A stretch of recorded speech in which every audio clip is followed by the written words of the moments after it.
Good evening and welcome back to Almighty Sleep.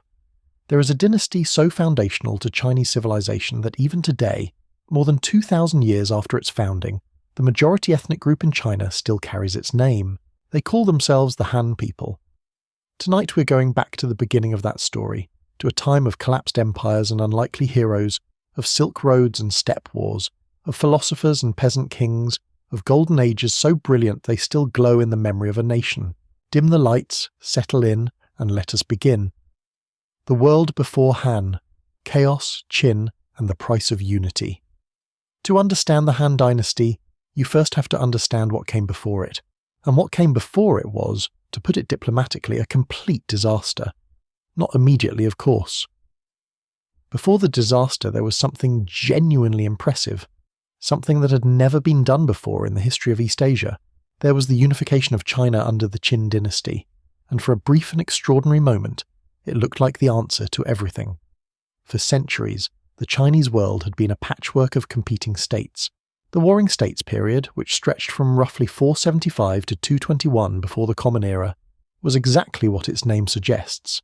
7 major kingdoms locked in relentless competition for survival and dominance. Qi in the east with its wealthy coastal cities, Chu in the south, vast and proud and occasionally described by northern Chinese as a bit eccentric, which is fair, Yan in the cold north, Han, Wei and Zhao in the contested central plains, and then there was Qin in the west, which everyone else tended to underestimate right up until the moment it started conquering them one by one. Qin was different from the other states in ways that mattered enormously. Its geography gave it natural defences, mountains and valleys that made invasion difficult, and created a sense of frontier toughness in its people. But more importantly, Qin had embraced legalism, a political philosophy that placed strict law, central authority, and military efficiency above everything else, including tradition, sentiment, and the feelings of anybody who disagreed with it. The great reformer Shang Yang had restructured Qin society in the 4th century before the Common Era, tying status and reward to agricultural production and military achievement rather than to birth or lineage. The result was a state of extraordinary discipline and efficiency, and also, if we are being honest, a state that was not exactly a pleasure to live in. Under the leadership of King Zheng, Qin launched the final campaigns of unification. Between 230 and 221 before the Common Era, in a period of less than a decade, the Qin armies swept through the other 6 states with methodical, almost industrial violence. Han fell in 230, Zhao fell in 228, Wei fell in 225, Chu fell in 223, Yan fell in 222. Qi, the last holdout, fell in 221 without much of a fight at all, which tells you something about the mood of the time. King Zheng stood now as the ruler of a unified China, something no one had achieved before. He took a new title to match the occasion. He called himself Qin Shi Huang, the first emperor of Qin. The title was not just a name, it was a declaration. He intended to found a dynasty that would last for 10,000 generations. His successors would be the 2nd emperor, the 3rd emperor, and so on down the line until the end of time. It was an ambitious plan. It did not quite work out that way. What Qin Shi Huang did with his unified empire was genuinely remarkable in scope. He standardized the written script, which meant that people across a vast and linguistically diverse country could communicate through the same written characters, even if they could not understand each other's spoken dialects. He standardized weights and measures. He standardized the width of cart axles so that roads could be built to a consistent specification, which sounds boring until you realize that before this, carts in different regions had different axle widths, and therefore carved different ruts into the roads, making travel between regions something of a logistical nightmare. He built roads radiating out from the capital at Xianyang like the spokes of a wheel. He built the early versions of what would eventually become the Great Wall along the northern frontier, though it was nothing like the stone structure tourists visit today. He created a unified currency and abolished the feudal system of the Zhou dynasty, replacing it with a centralized administrative structure divided into commanderies and counties governed by appointed officials rather than hereditary lords. He also ordered the burning of books. This is the part that tends to stick in people's memory, and reasonably so. Threatened by the diversity of thought that existed in China after centuries of the 100 schools of philosophy, Qin Shi Huang ordered the destruction of texts that did not align with legalist doctrine or practical utility. History books from other states were destroyed, The works of philosophers, poets, and thinkers were burned. Scholars who protested were reportedly buried alive, or at least that is what later sources claim, and while the details are disputed, the general atmosphere of intellectual repression was real. The first emperor did not want people thinking too independently. Independent thought, in his view, was destabilizing. He was also, it must be said, deeply afraid of death. He sent expeditions in search of islands where immortals were said to live, and from which elixirs of eternal life might be obtained. He consumed various alchemical preparations that were supposed to grant immortality, and which almost certainly contained enough mercury to be quite dangerous. He built a tomb complex outside of what is now Xi'an that was so vast it took decades to construct, and required the labour of hundreds of thousands of workers. We know now that inside that complex, among many other things, is an army of approximately 8,000 life-size terracotta soldiers, each with individual facial features arranged in battle formation to protect him in the afterlife. They were discovered by farmers digging a well in 1974. If you have never seen them, they're extraordinary, and also slightly unsettling in the way that 8,000 clay soldiers standing in the dark for 2,000 years tends to be. Qin Shi Huang died in 210 before the Common Era while on a tour of the eastern part of his empire. He was 49 years old. The circumstances were kept secret for a time by his chief minister Li Si and the powerful eunuch Zhao Gao, who feared the political consequences of announcing the emperor's death before they had arranged the succession to their liking. The body was apparently transported back to the capital in a sealed carriage accompanied by carts of salted fish to mask the smell, which is one of the more undignified ends to one of the most powerful reigns in human history. What followed was rapid and catastrophic. The second emperor, Qin Shi, was a young man named Hu Hai, who had been maneuvered onto the throne by Zhao Gao over the legitimate claims of his older brother Fusu. Hu Hai was manipulable, which was exactly what Zhao Gao wanted. Under their combined misrule, the excesses of Qin's governing style continued without the competence that had originally justified them. Taxes remained crushing. Conscript labour continued on massive construction projects. Legal punishments were severe and seemingly arbitrary. The population, which had barely recovered from the violence of unification, found itself ground down by demands it could no longer sustain. It took only a few years for the whole structure to begin to crack. In 209, before the Common Era, a group of conscript labourers led by two men named Chen Sheng and Wu Guang arrived late at their assigned post. Under Qin law, the penalty for lateness was death. Facing execution, they made a calculation. The penalty for rebellion was also death. Given that the outcome was the same either way, they chose to fight. Their uprising was one of the first great peasant rebellions in Chinese history, and while it did not succeed in the long run, it cracked open something that could not be closed again. Within months, revolts were spreading across the empire. Former nobles from the old conquered states raised armies. Ambitious men from every social class saw opportunity in the chaos. Among those who rose during this period were two figures who would eventually determine the shape of the world that came after. One was Xiang Yu, an aristocrat from the old state of Chu, brilliant and ferocious, a military genius of the First Order who could lift a bronze cauldron over his head, which the sources feel is worth mentioning several times. The other was Liu Bang, a minor official of the most ordinary possible background, who had none of Xiang Yu's breeding, education, or physical impressiveness, and who would nevertheless end up founding the most enduring dynasty in Chinese history. But before we get to Liu Bang, we need to watch Qin finish falling. And fall it did, with almost indecent speed. Zhao Gao, having made himself the effective power behind the throne, eventually had the second emperor killed and installed a puppet ruler, a young prince known as Ziying, who had the presence of mind to immediately have Zhao Gao killed in return. This was probably the right move, but it was too late. In 206, before the Common Era, Xiang Yu's forces captured the Qin capital at Xianyang. Ziying surrendered. And then, in one of those moments where you see exactly what kind of person someone is, Xiang Yu had Ziying executed, ordered the Qin royal family massacred, and set fire to the palace complex. Ancient sources say the fire burned for 3 months, which is almost certainly an exaggeration, but gives you a sense of scale. The Qin dynasty, which had been built to last 10,000 generations, had lasted 15 years. Its collapse was total, and into the ruins of the world it left behind a new contest began. A contest that would eventually, after years of extraordinary violence and a fair amount of luck, produce the Han Dynasty, and with it one of the most consequential periods in the history of human civilization. The lesson of Qin was not lost on those who came after it. The dynasty had achieved something unprecedented, the unification of China, and had then destroyed itself through excess, cruelty, and a fundamental misunderstanding of what made people willing to be governed. The Han would learn from this. Or at least they would try to, which already put them considerably ahead. Liu Bang, the most unlikely emperor in Chinese history. If you were designing an emperor from scratch, you would probably not start with Liu Bang. You would want someone with noble blood, perhaps, or at the very least someone with impressive credentials and an air of obvious destiny about them. Liu Bang had none of these things. He was born around 256 before the Common Era in a village called Zhongyang in the state of Chu, into a farming family of no particular distinction. His father is remembered in the sources mostly for complaining that Liu Bang was lazy compared to his more hard-working brothers, which is an observation that many fathers have made about many sons, and which rarely predicts the founding of dynasties. What Liu Bang had, and what the sources are remarkably consistent about despite being written to flatter him, was a quality that is difficult to quantify and nearly impossible to fake over the long term.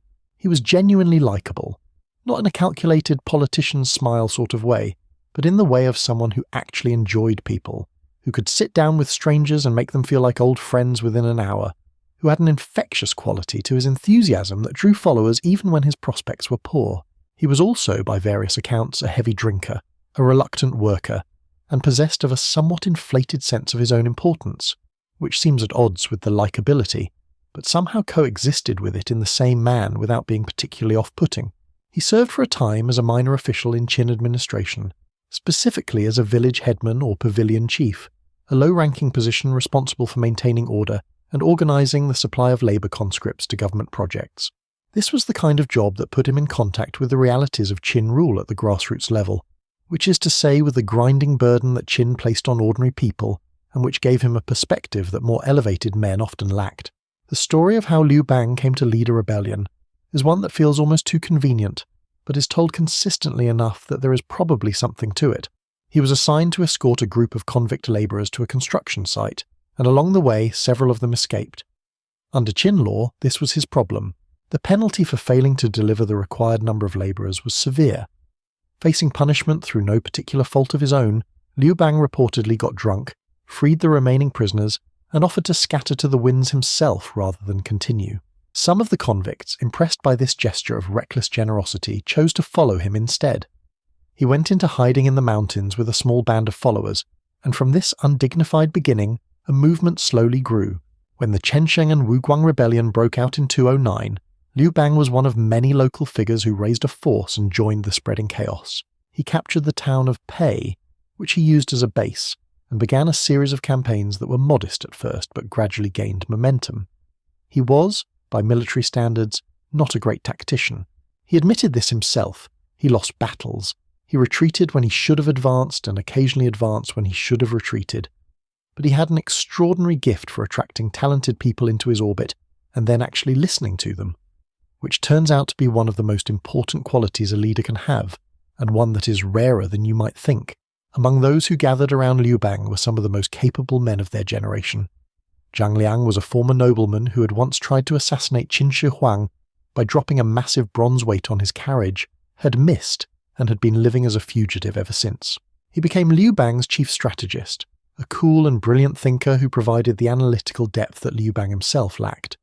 Xiao He was an administrator of exceptional ability who would eventually build the governing structure of the Han Dynasty.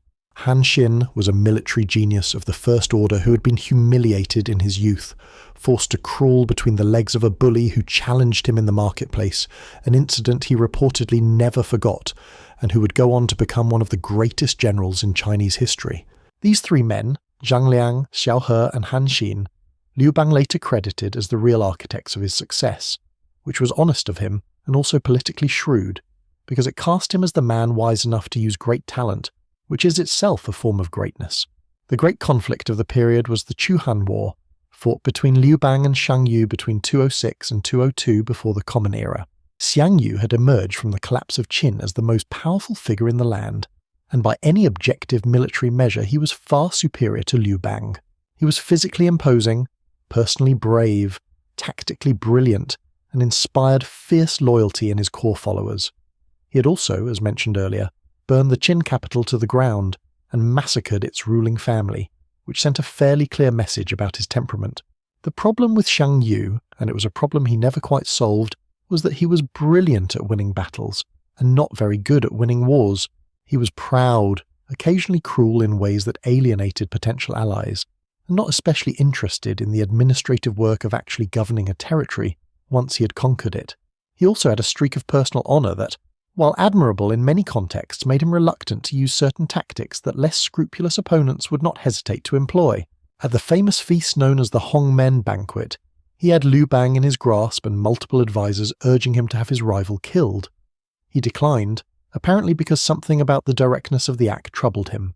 Liu Bang walked out of that banquet alive, which is one of the most consequential decisions in Chinese history, even if it was largely a decision not to do something.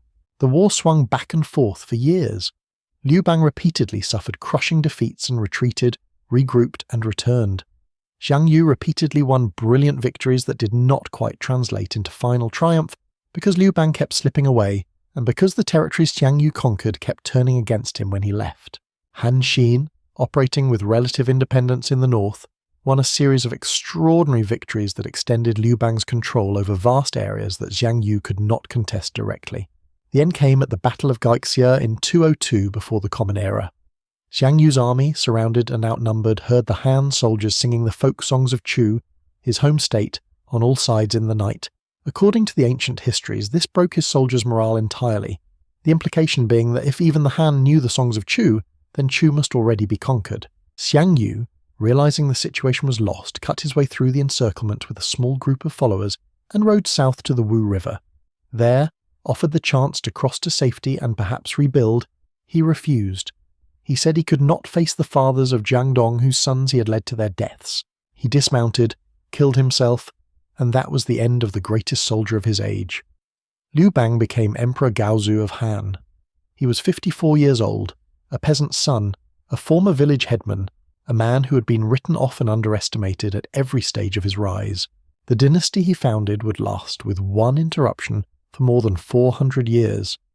The people of China would take its name for themselves and carry it into the 21st century. He stood in the ruins of a world that had burned twice in a generation, first during the wars of unification under Qin, and then again during the chaos of rebellion and civil war. The population had been devastated. Entire regions were depopulated. The economy was in shambles. Horses were so scarce that the emperor himself reportedly could not find 4 matching colours to pull his carriage, and had to use oxen instead, which was humiliating by the standards of the time. And now this unlikely man, this drinker and charmer and reluctant farmer, who had ended up at the centre of the most violent period in Chinese history, through some combination of luck, skill, and an almost aggressive refusal to stay defeated, had to figure out how to actually run a country. It is worth pausing for a moment and noting that this is where most histories become considerably less interesting, because running a country is less cinematic than conquering one. But the Han story is precisely the opposite. What Liu Bang and his successors built in the years and decades after the Civil War was, in many ways, more impressive and more consequential than the war that preceded it. Building something durable out of the wreckage of 2 collapsed dynasties required wisdom of a different kind than what had been needed on the battlefield, and in several important ways, Liu Bang and those around him found it. Building the foundation, the early Han and the art of letting go, the first thing Liu Bang did as emperor was something that flew in the face of everything Qin had stood for. He let things be. Not entirely, and not permanently, but in those first years when the empire was fragile and the population was exhausted, the dominant policy of the early Han was something the Chinese called Huanglao thought, a blend of Taoist philosophy and practical statecraft that counselled minimal interference, low taxes, and a general preference for leaving people alone to rebuild their lives. This was philosophically the opposite of legalism. Where Qin had believed the tight control, heavy regulation, and constant state intervention were the sources of strength, the early Han believed that a state which demanded too much of its people would eventually destroy the very resource base it depended on. If farmers were given light taxes and freedom from conscription for a few years, they would plant their fields, rebuild their villages, raise their children, and gradually restore the productivity that war had stripped away. The state would recover not by extracting more from a diminished population, but by allowing the population to grow and become more productive again, and then taking a modest share of a larger whole. It is a sensible policy that sounds obvious in retrospect and was apparently quite difficult to commit to in practice, because there was always something the state needed, some project or campaign or administrative requirement that seemed to justify reaching deeper into people's pockets. The discipline required to resist that temptation in the early Han period deserves more credit than it usually receives. The early Han was also marked by a political structure that was a deliberate compromise between the centralized control of Qin and the older feudal traditions that had preceded it. Liu Bang feared a repeat of the Qin model, where a single administrative collapse could bring down the entire structure at once. But he also had no intention of returning to a system of fully independent kingdoms that would simply reconstitute the warring states period. So he created a hybrid. Some regions, particularly in the east, were governed as kingdoms granted to members of the Liu family and a small number of trusted allies from the war. Other regions, particularly in the west around the capital Luoyang, later moved to Chang'an, were governed by centrally appointed officials under direct imperial administration. This arrangement immediately generated tension because the kings of the enfeoffed regions were effectively building independent power bases with their own armies and revenues, and the possibility that they might eventually challenge the central government was obvious to everyone, including the kings themselves. Liu Bang recognized this danger and spent much of his reign eliminating it at its source.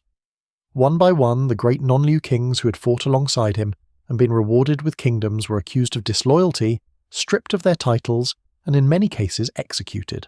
The most famous of these was Han Xin, the brilliant general who had won so many battles on Liu Bang's behalf. Han Xin was arrested on charges of plotting rebellion, charges whose truth is disputed to this day, and was eventually executed on the orders of Liu Bang's empress, Lu Ji, which we will come back to. By the end of Liu Bang's reign, virtually all of the major kingdoms had been transferred to members of the Liu family, a policy that seemed to solve one problem while creating another. Family members were presumably more loyal than outsiders, but they were also more numerous, more ambitious in certain ways, and more likely to feel that their blood relationship to the emperor entitled them to special consideration that might shade into special claims.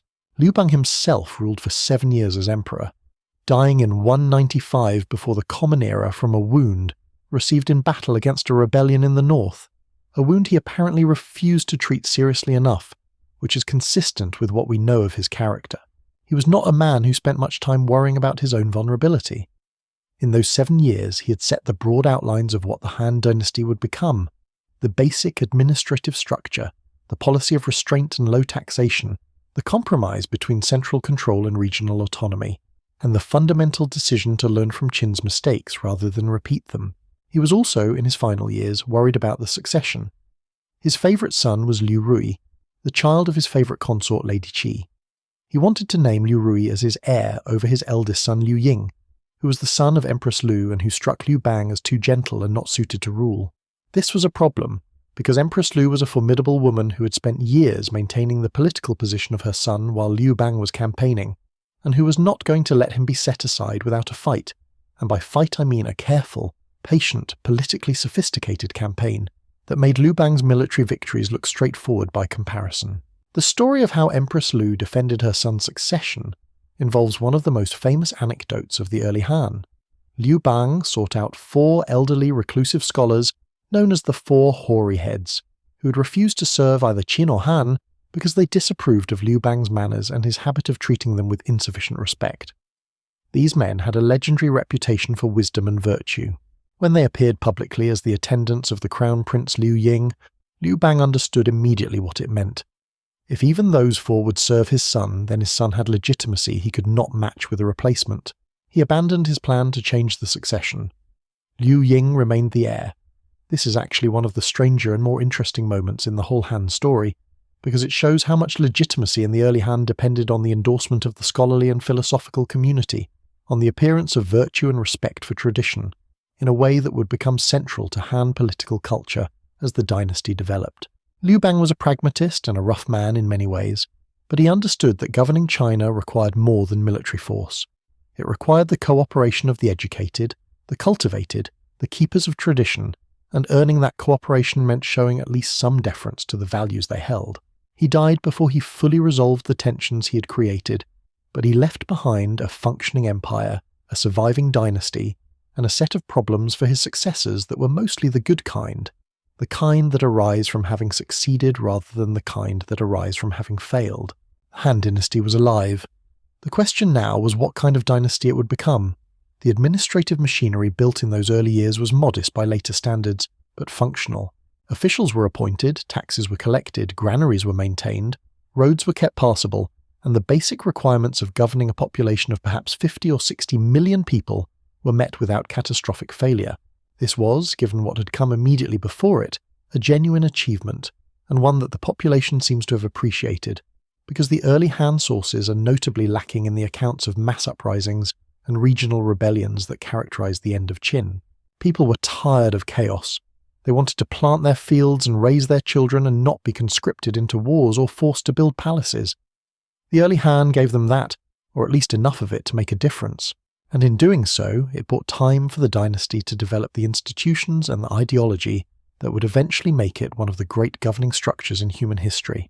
The Empress Lu, the woman who held the dynasty together. There is a version of the Empress Lu story in which she is simply a villain, and it is the version that most of the historical sources prefer. This is not entirely surprising when you consider who wrote those sources. They were men, trained in the Confucian tradition, working in a political culture that had very firm ideas about where women belonged and where they did not, and the list of places women did not belong included the top of the imperial government. When a woman ended up there anyway and proved rather good at it, the men who later wrote about it had a problem, and the solution most of them chose was to emphasize every brutal and manipulative thing she had ever done, while treating her genuine political achievements as either invisible or incidental. So let us be clear from the beginning. The Empress Lu was ruthless. She was capable of real cruelty, and the most famous thing she did after Liu Bang's death was genuinely terrible, by any standard you care to apply. Lady Qi had been Liu Bang's favourite consort, the woman he had wanted to make his empress instead of Lu Ji, the woman whose son he had wanted to make his heir instead of Lu Ji's son. Lady Qi had represented a real threat, and the Empress Lu had spent years watching that threat with the patient attention of someone who understood perfectly well that patience in politics is often more dangerous than action. When Liu Bang died in 195 before the Common Era, the Empress Lu's patience concluded. She had Lady Qi's son Liu Rui summoned to the capital and poisoned. She then had Lady Qi herself subjected to a series of mutilations that the ancient sources describe with an explicitness that is difficult to read even at a distance of 2,000 years. Lady Qi was blinded, deafened, had her limbs removed, and was reduced to a state the sources call the human pig, displayed in this condition in a latrine as a demonstration of what happened to those who had tried to displace the empress and her son. The Emperor Hui was taken to see this spectacle by his mother, apparently so that he would understand the full range of what she was capable of. He was so devastated by what he saw that he reportedly wept for days, and told his mother that no human being could have done such a thing, that what she had done was beyond the scope of anything a person should be able to do. He was not wrong, and the damage to him was real and lasting. Emperor Hui spent the rest of his reign, which ended with his death in 188 before the Common Era at the age of 22 or 23, largely trying to avoid being emperor. He drank. He pursued pleasures. He retreated into the personal sphere as completely as a man sitting on the Han throne could manage, which was not very completely, but he tried. He had seen something in that latrine that he could not unsee, and it broke something in him that did not heal before he died. All of this is true, and none of it should be minimized. The Empress Lu was capable of a cruelty that went beyond political calculation into something that looks very much like the exercise of personal hatred, the settling of scores that she had been keeping for years, with the thoroughness of someone who had been waiting a long time for the opportunity. And yet, the Empress Lu was also one of the most capable political managers of the early Han Dynasty, and the dynasty would quite possibly not have survived its vulnerable early decades without her. This is the part of the story that the Confucian sources prefer to leave in the margins, but it's at least as true as the story of the human pig, and arguably considerably more historically significant. She had been Liu Bang's wife since before either of them was anyone. She had married him when he was a minor official of no particular distinction in a small town in Chu, and she had endured everything that followed with a steadiness that the sources, even when they're trying to be unkind to her, cannot quite deny. When Liu Bang went to war, she stayed behind and managed. When he was losing, she kept the household intact and the political position of her son protected. When the civil war against Xiangyu took its darkest turn and Liu Bang's family was captured and held as hostages by the enemy, She endured captivity with enough composure that the sources note it with what sounds like reluctant admiration. She was not a passive figure in the story of Liu Bang's rise. She was an active manager of the political and domestic circumstances that made his rise possible, working in the sphere available to her with the same energy and intelligence that he brought to the battlefield. When Liu Bang won and became emperor, she became empress. And when Liu Bang died, she became the most powerful person at the Han court, which was a position she did not stumble into, but had been carefully preparing for throughout the years of Liu Bang's reign. She had watched the court, she had built relationships, she had learned who was reliable and who was not. She understood the factional structure of the early Han government in ways that allowed her to navigate it with a skill that many of the men who nominally outranked her could not match. During the years of her effective rule, which extended from Liu Bang's death in 195 through the reign of her traumatized son Hui, and then through a succession of child emperors she installed on the throne after Hui's death, she continued, and in some respects extended the foundational policies of the early Han. The Huanglao approach to government, light taxes, minimal conscription, leaving people alone to rebuild their lives after the devastation of the Civil War years, remained in place. The population continued to recover. The administrative structure built by Liu Bang and Xiao He and their collaborators continued to function. The empire did not fall apart, which was genuinely not guaranteed. Her foreign policy decisions were particularly clear-eyed. The Xiongnu Confederation to the north was a serious military threat that the early Han was not yet strong enough to confront directly, and the humiliating policy of buying peace through gifts and diplomatic marriages had been established by Liu Bang after his disastrous campaign against the Xiongnu ended with his army surrounded and his escape requiring considerable negotiation. When the Xiongnu Chanyu wrote a letter to the Empress Liu after Liu Bang's death that was so personally insulting, so crude in its suggestion that a widow and a widower might comfort each other, that the ministers at court were ready to go to war over it, she talked them out of it. She sent a carefully diplomatic response that neither accepted the insult nor escalated into conflict, and she continued the He-Qin policy of managed peace. The ministers who wanted war were morally satisfying in their outrage and strategically wrong. The empress who kept the peace was politically courageous and strategically correct, and the dynasty survived as a result. She was careful, too, about the forms of proper conduct. She knew very well that she was operating outside the prescribed role of a Confucian woman, that the men around her were uncomfortable with her authority regardless of what they said to her face, and that any open assertion of her power in ways that violated the expected forms would generate resistance she could not afford. So she consulted the senior ministers. She sought their advice and was seen to seek it. She observed the ceremonial and procedural requirements of proper consultation, even when the decisions were functionally hers before the consultation began. She worked through the existing systems rather than openly dismantling them, which made her very difficult to challenge because she never gave anyone a clear violation to point to. This kind of careful, systemic exercise of power within formal constraints that are not designed for you is much harder than it looks. It requires constant attention to how things appear, as well as how they actually are. It requires the suppression of the desire to simply act directly when indirect action is slower and more complicated. It requires, above all, a very clear understanding of the difference between the power you actually have and the power you are formally permitted to have, and the ability to translate one into the other without the translation becoming visible. The Empress Liu did this for years, and she did it well enough that the empire ran smoothly, which is the most basic test of whether a government is working. She died in 180 before the Common Era, and the speed with which her political network collapsed after her death tells you something important about both her and the men around her.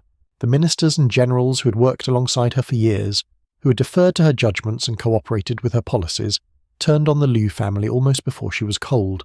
The extended Liu clan was massacred in a purge that was organized and executed with a thoroughness that suggests it had been planned in advance, that certain people at court had been waiting for precisely this moment.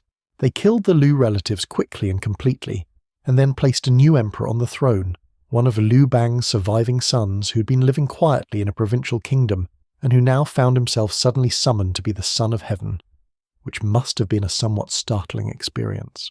This was Liu Heng, who would reign as Emperor Wen and who would become one of the genuinely great rulers of the dynasty. But that is the next part of the story. What deserves a moment before we move on is the full picture of the Empress Liu herself, held steady long enough to see it clearly. She was one of the first women in Chinese history whose exercise of real political power is documented in enough detail that we can actually assess it, and what the documentation shows is not a simple character. She was capable of terrible cruelty and of genuine strategic wisdom. She protected a vulnerable dynasty through its most dangerous early period, and protected her own position through means that were sometimes brutal, and sometimes brilliant, and occasionally both at once. She did things that male rulers of her era did regularly and was judged far more harshly for them, partly because she was a woman, and partly because the men who wrote the histories needed a villain for the difficult years of the early Han, and she was the most convenient candidate.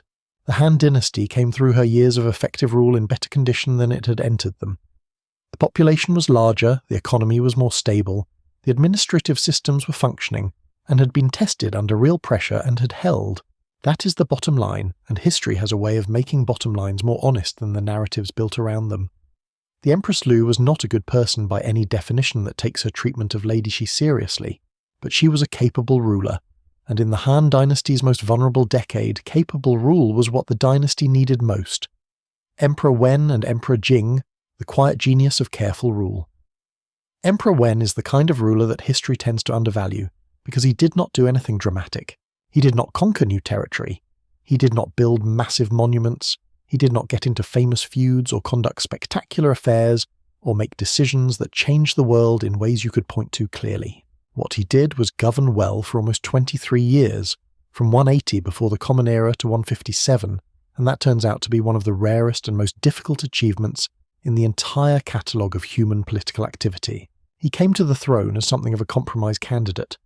After the purge of the Lu family, the court ministers wanted an emperor they could manage, someone without a strongly established power base, someone pliable. Liu Heng, the king of Dai, a relatively minor kingdom on the northern frontier, seemed to fit the bill. He was known for being modest and quiet, not particularly aggressive in his ambitions. He had survived the dangerous years of the early Han precisely because he had not made himself a target. What the ministers got was not quite what they expected. Emperor Wen was indeed modest and quiet. He genuinely was. But he was also thoughtful, principled, and possessed of a kind of patient political intelligence that took a while to fully appreciate. He did not act rashly. He did not overreact to challenges. He listened carefully to advice and then made his own decisions, which frequently turned out to be better than the advice he'd received. The reign of Emperor Wen is associated above all with the extension and deepening of the early Han policies of light government. Taxes were reduced repeatedly. In some years they were halved. In some remarkable periods they were suspended entirely. The conscript labour system, which had been one of the most hated features of the Qin administration, was dramatically reduced. The penal code was reformed, with some of the more brutal forms of corporal punishment replaced by less extreme alternatives, a reform that came about because Emperor Wen was moved by a petition from a young woman named Chunyu Tiying, who asked that she be allowed to become a government slave in exchange for cancelling the physical punishment of her father, whose offence she knew to be minor and whose suffering she could not bear to watch. The Emperor Wen read her petition and was apparently genuinely moved by it, not as a political calculation but as a human response. He reformed the law. This is actually somewhat remarkable, because rulers being moved by the suffering of individuals to reform systems that affect millions is not as common as one might hope, and it is notable that the reform came from a young woman of no particular status, making a personal appeal rather than from the bureaucratic machinery generating a policy proposal. Under Emperor Wen, the imperial court modelled frugality. The emperor himself was known for wearing plain clothing and avoiding ostentatious spending on the palace. His favourite consort Shanfuren was not given elaborate ceremonies even at her death, and his instructions for his own burial were that it should be conducted without extravagance. This was politically strategic as well as personally sincere, because the court's spending came from the same tax revenues that burdened the population, and a court that lived modestly placed less burden on the country. But it was also reflective of a genuine philosophical position about what government was for and how it should conduct itself. The economy responded to all of this with the growth that the early Han theorists had predicted. Population expanded. Agricultural productivity increased. Grain prices dropped, meaning ordinary people could feed themselves more easily. Trade began to develop as surplus goods were produced, and markets came into existence to exchange them. The dynasty's treasury, which had been essentially empty in the early years of the Han, gradually filled. There were challenges. The kingdoms of the Liu family princes were a constant source of potential instability, as powerful relatives built up their own resources and occasionally showed signs of restlessness. The Xiongnu on the northern border continued to raid and extort, and the Han's policy of appeasement through gifts and marriage alliances was expensive and somewhat humiliating, even if it was the right choice given the military realities. Several important advisors, most notably Jia Yi and Chao Kuo, wrote influential essays arguing for more decisive action against both the kingdoms and the Xiongnu, essays that were read carefully and not entirely followed, because Emperor Wen was temperamentally inclined toward caution, and aware that bold policies could go wrong in ways that careful ones usually did not.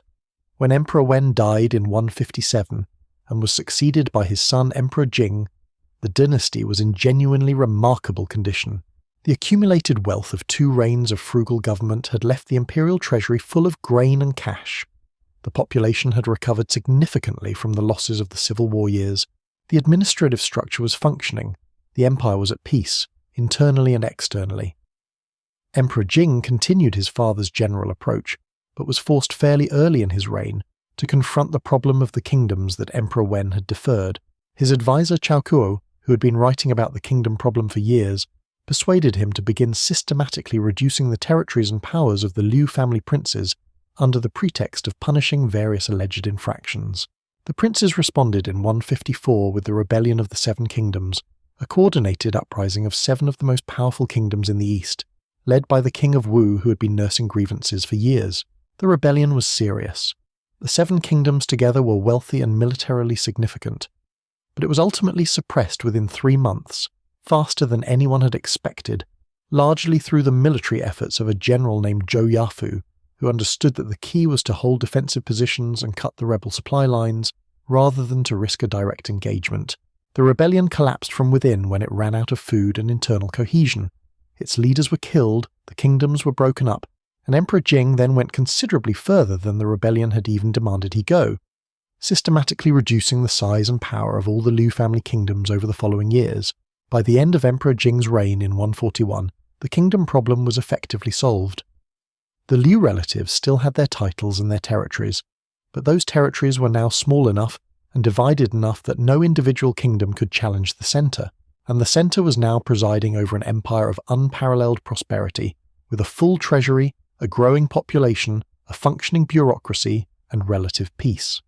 This was what Emperor Wu inherited when he came to the throne in 141 before the Common Era at the age of 15. He looked at this accumulated wealth and stability and thought, quite naturally, about what he could do with it. What he did with it was extraordinary. Emperor Wu, the son of heaven who changed everything. Emperor Wu is the man who defines the Han Dynasty in the popular imagination, and there is a reason for that.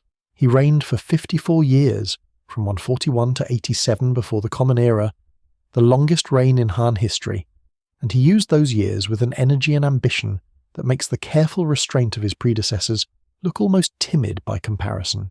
He was brilliant and impulsive, visionary and occasionally cruel, a man who could inspire extraordinary loyalty and extraordinary fear in roughly equal measure, often in the same person.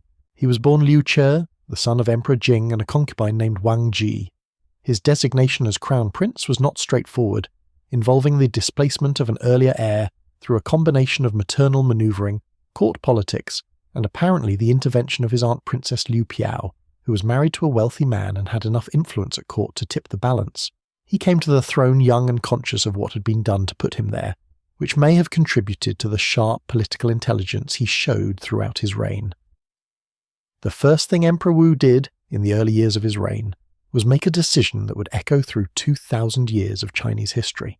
He decided that Confucianism would be the official state ideology of the Han Dynasty. This sounds like the kind of abstract philosophical choice that might matter to scholars and not to anyone else, but it was actually one of the most consequential political decisions in Chinese history, because it determined what kind of people would govern the empire, what values they would hold, and what criteria they would use to make decisions for generations to come. Confucianism, as it existed in the Han period, was a system of thought centered on the proper ordering of relationships, the cultivation of virtue through education and self-discipline, the importance of ritual and ceremony in maintaining social harmony, and the belief that good government required good men who had been properly educated in the classics, and who governed through moral example rather than through fear and coercion. It was in many ways the philosophical opposite of legalism, and its adoption as the official state ideology was a deliberate repudiation of the Qin approach to government, In practice, what this meant was that the path to official positions in the Han government increasingly ran through education in the Confucian classics. An imperial academy, the Taikshuo, was established to teach these classics to aspiring officials. The idea of selecting officials through examinations based on knowledge of the classics, rather than simply through recommendation or purchase of office, took shape. Though the full examination system would not develop for several more centuries, the effect over time was to create a bureaucratic elite defined by shared educational values, by familiarity with the same texts and the same models of good conduct, by a common set of references and standards that could serve as the basis for a shared understanding of what government was supposed to be doing. This was enormously important for the longevity of Chinese imperial civilization. It meant that the governing class had a stake in a particular intellectual tradition that transcended individual dynasties, a tradition that could survive political upheaval and provide continuity even when particular rulers or regimes changed. The Confucian scholar official became one of the defining figures of Chinese civilization, and it was Emperor Wu who set that process in motion. But Emperor Wu was not only interested in administrative philosophy, he was also interested in the military problem that his predecessors had managed through diplomacy and appeasement. He'd grown up in a court that sent princesses and silk and grain to the Xiongnu to keep them from raiding, and he found this humiliating in ways that were not merely personal. The Xiongnu controlled the steppe to the north and west of the Han Empire, and their periodic raids caused real suffering in the border regions. The appeasement policy was pragmatically defensible, but politically toxic, and Emperor Wu was not, temperamentally, an appeasing sort of person. He spent years preparing for a change in strategy. He recruited soldiers, he bred horses, understanding that cavalry was the key to fighting the Xiongnu on their own terrain. He developed the logistical infrastructure that would be needed to supply armies operating far into the steppe, and he sent out diplomatic missions seeking allies who might be induced to attack the Xiongnu from the other direction, missions that produced the first systematic Chinese knowledge of the world beyond Central Asia. The most famous of these missions was led by Zhang Qian, who will get considerably more attention in the chapter about the Silk Road. The military campaigns that followed were the defining external feature of Emperor Wu's reign, and they were conducted on a scale that had no precedent in Han history. Generals like Wei Qing and Ho Chubing led Han armies deep into the steppe, winning battles against the Xiongnu at distances from the Han heartland that would have been unthinkable a generation earlier. Ho Chubing in particular is one of those figures who seems to belong more to legend than to history, a young general who won his first significant independent command at the age of 18, and who conducted campaigns of extraordinary speed and audacity that the conventional military wisdom of his time would have said were impossible. He died at 24, and the story of his short life has been told and retold in China for 2,000 years. The campaigns pushed the Xiongnu north and west, out of the Ordos region, and eventually out of the Hexi Corridor, the strip of land running northwest from the bend of the Yellow River that was the key to reaching Central Asia. This was not a permanent defeat of the Xiongnu. They remained a power on the steppe for generations, but it was a strategic transformation that opened Central Asia to Chinese influence and trade in ways that had never before been possible. Emperor Wu also expanded the empire in other directions. In the south, Han armies conquered the kingdoms of Nanyue and Minyu, extending Han control into what is now Guangdong, Guangxi, and northern Vietnam. In the southwest, the kingdoms of Dian and Yilang were incorporated. In the northeast, the Han extended control over the Korean peninsula as far as the Lelang Commandery, which maintained a Han-Chinese administrative presence in Korea for several centuries. The empire under Emperor Wu was significantly larger than it had been at the beginning of his reign, but all of this came at a cost. The wars were expensive. The military campaigns consumed resources that the careful accumulation of the Wen and Jing reigns had built up, and then they consumed more than that, requiring the Han government to find new sources of revenue. Emperor Wu and his ministers developed a series of financial innovations, some brilliant and some desperate, to pay for the campaigns. Salt and iron were made state monopolies, with the government controlling the production and sale of two of the most essential commodities in the economy, and capturing the profits that had previously flowed to private merchants. Merchants were taxed more heavily. New forms of currency were introduced and debased, causing inflation. The state took control of equalization granaries, buying grain when it was cheap and selling when it was expensive to stabilize prices, a policy that also generated revenue. A system of selling official titles and ranks was introduced, allowing wealthy people to purchase status in exchange for cash that went into the imperial treasury. Some of these policies worked better than others, and all of them generated controversy. The salt and iron monopoly in particular was the subject of a famous debate in 81 before the Common Era, the Anti-Lune or Discourse on Salt and Iron, in which Confucian scholars argue that state involvement in commerce was corrupting and that the true welfare of the people required a return to lighter government. The debate was recorded and preserved and represents one of the most interesting economic and philosophical arguments in ancient Chinese history, essentially an argument between free market Confucian thinking and mercantilist state intervention that feels surprisingly contemporary. Emperor Wu also had a complicated relationship with the people around him. He was capable of extraordinary loyalty to those he trusted, and of sudden and devastating turns against them when he felt they had failed him or threatened him. He cycled through several empress consorts and heirs, and the late years of his reign were marked by a paranoia about sorcery and assassination plots that led to a series of purges known as the Witchcraft Crisis of 91 before the Common Era, in which tens of thousands of people were executed on accusations that were often flimsy or manufactured. His own heir, the Crown Prince Wei Tai, was driven to rebellion and death during this crisis, a tragedy that Emperor Wu reportedly recognized with grief in his later years. He died in 87 before the Common Era, having reigned for 54 years. In his last years, he acknowledged that his military campaigns had been enormously destructive, issuing an edict sometimes called the Repentance Edict of Luntai, in which he turned away from further military expansion, and called for a return to the policies of care for the people that had characterized his grandfather's and father's reigns. Emperor Wu transformed the Han Dynasty, and through it the shape of Chinese civilization.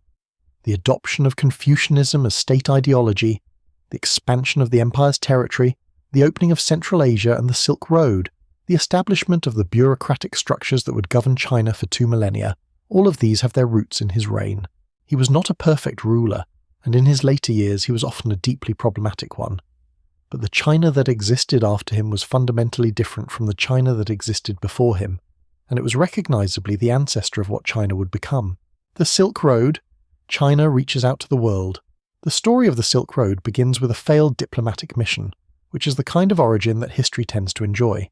In 139 before the Common Era, Emperor Wu dispatched an official named Zhang Qian westward, with a diplomatic mission to find the Yuezhi people, a Central Asian group that had been driven westward from the steppe by the Xiongnu. Emperor Wu's idea was straightforward. The Yuezhi had reason to dislike the Xiongnu since the Xiongnu had recently killed their king and made his skull into a drinking cup, which is the kind of injury that tends to generate lasting resentment. Perhaps they could be persuaded to form an alliance and attack the Xiongnu from the west while Han armies attacked from the east. Zhang Qian set out with a party of approximately 100 men. He almost immediately ran into trouble, being captured by the Xiongnu and held for about 10 years, during which he married a Xiongnu wife and fathered children but never forgot his mission. When he eventually escaped, he continued westward and eventually reached the Yuezhi in what is now Afghanistan or Central Asia. The Yuezhi, having moved westward to fertile lands they were comfortable in, had largely gotten over their desire for revenge against the Xiongnu and were not particularly interested in making the dangerous journey back to fight them. The alliance Zhang Qian was seeking did not materialize, so the mission was a diplomatic failure. But Zhang Qian had seen things on his journey that no Han official had ever seen before, and when he made his way back to China in 126, arriving with 2 survivors of his original party of 100 and with his Xiongnu wife, he brought with him observations about the lands to the west that transformed Han understanding of the world. He described Fergana, in what is now Uzbekistan, with its heavenly horses that sweated blood, horses of a quality and breed that Han cavalry could not match but desperately wanted. He described Bactria, the remnant of the Greek kingdoms established by Alexander the Great's successors, where to his astonishment he found merchants selling Chinese bamboo goods that had evidently travelled through trade routes he had not known existed. He described Parthia, the great empire to the west that controlled much of what is now Iran. He described India. He described peoples and cultures that Han China had had no direct knowledge of. This information was transformative. It meant there was a world out there, a world of sophisticated civilizations with goods and horses and ideas that Han China wanted access to, and it meant that there were routes by which that access might be achieved. The Silk Road, and we should note that this name is a modern invention, coined by the German geographer Ferdinand von Richthofen in the 19th century, rather than by anyone who actually travelled it, was not a single road. It was a network of routes that shifted over time, that crossed deserts and mountains and river valleys, that passed through hundreds of small kingdoms and city-states, and that required the participation of many different peoples and cultures to function. The Han Chinese were not the only power involved. The Parthians in the west, the Kushans in Central Asia, and the various small kingdoms and trading cities of the Tarim Basin were all essential nodes in the network. What China sent west along these routes was, above all, silk. Silk was a Chinese technology that the rest of the world did not possess. The secret of silk production, the cultivation of mulberry trees, the raising of silkworms, the reeling and weaving of the threads, was among the most carefully guarded in the ancient world. For centuries, the rest of Eurasia knew only that silk came from China and had no idea how it was made. The legend, possibly embroidered but not entirely without basis, is that the secret was eventually carried west by Byzantine monks in the 6th century, who smuggled silkworm eggs in hollow canes. But for the period of the Han Dynasty, silk production remained a Chinese monopoly. Silk travelled west from China and was received in the Mediterranean world with a mixture of delight and moral outrage. The Roman writer Pliny the Elder complained about the vast sums of Roman gold being sent east to pay for Chinese silk, estimating the drain on the Roman economy at 100 million sesterces per year, which is the kind of number that ancient writers throw around with more confidence than accuracy, but which reflects a genuine concern about trade imbalances. The Roman Senate at one point actually tried to ban the wearing of silk on grounds that it was too transparent and revealing for proper Roman dignity, which tells you both about the fabric and about certain strains of Roman thought. What came back east along the same routes included horses, glass, precious stones, wool textiles, and eventually Buddhism, though Buddhism arrived via somewhat different routes than the trade goods. The Han court was deeply interested in the Fergana horses, the so-called heavenly horses, which were larger and faster than the Central Asian horses the Xiongnu rode. Emperor Wu actually sent military expeditions to Fergana specifically to obtain these horses, which was an extremely expensive way to acquire breeding stock, but which reflects how seriously he took the cavalry problem. The Silk Road routes were maintained by the Han establishment of military garrisons along the Hexi corridor and into the Tarim Basin. The oasis cities of the Tarim, Dunhuang, Turfan, Kashgar, Khotan became nodes in the network, each with its own character, its own local culture, and its own strategic importance to anyone who wanted to control the flow of trade. The Han built and maintained these garrisons at considerable expense, fighting periodic campaigns against local kingdoms and Xiongnu forces who contested control of the routes. Zhang Qian made a second mission to the west, this time directly to the states he had observed on his first journey, and his diplomatic groundwork helped establish the patterns of exchange that would develop into the Silk Road network over the following centuries. He died around 114 before the Common Era, remembered in Chinese history as the man who first opened the routes to the west. It is a fair description, even if his original mission failed, and even if the Silk Road as it eventually developed was considerably more complex than any single individual's contribution. The impact of the Silk Road on Han China was multiple, and not all of it was economic. New crops came east along the routes, grapes and alfalfa among them. New artistic styles arrived and were incorporated into Han decorative traditions. Buddhism, which would eventually transform Chinese culture as profoundly as any single import, began its journey along these routes.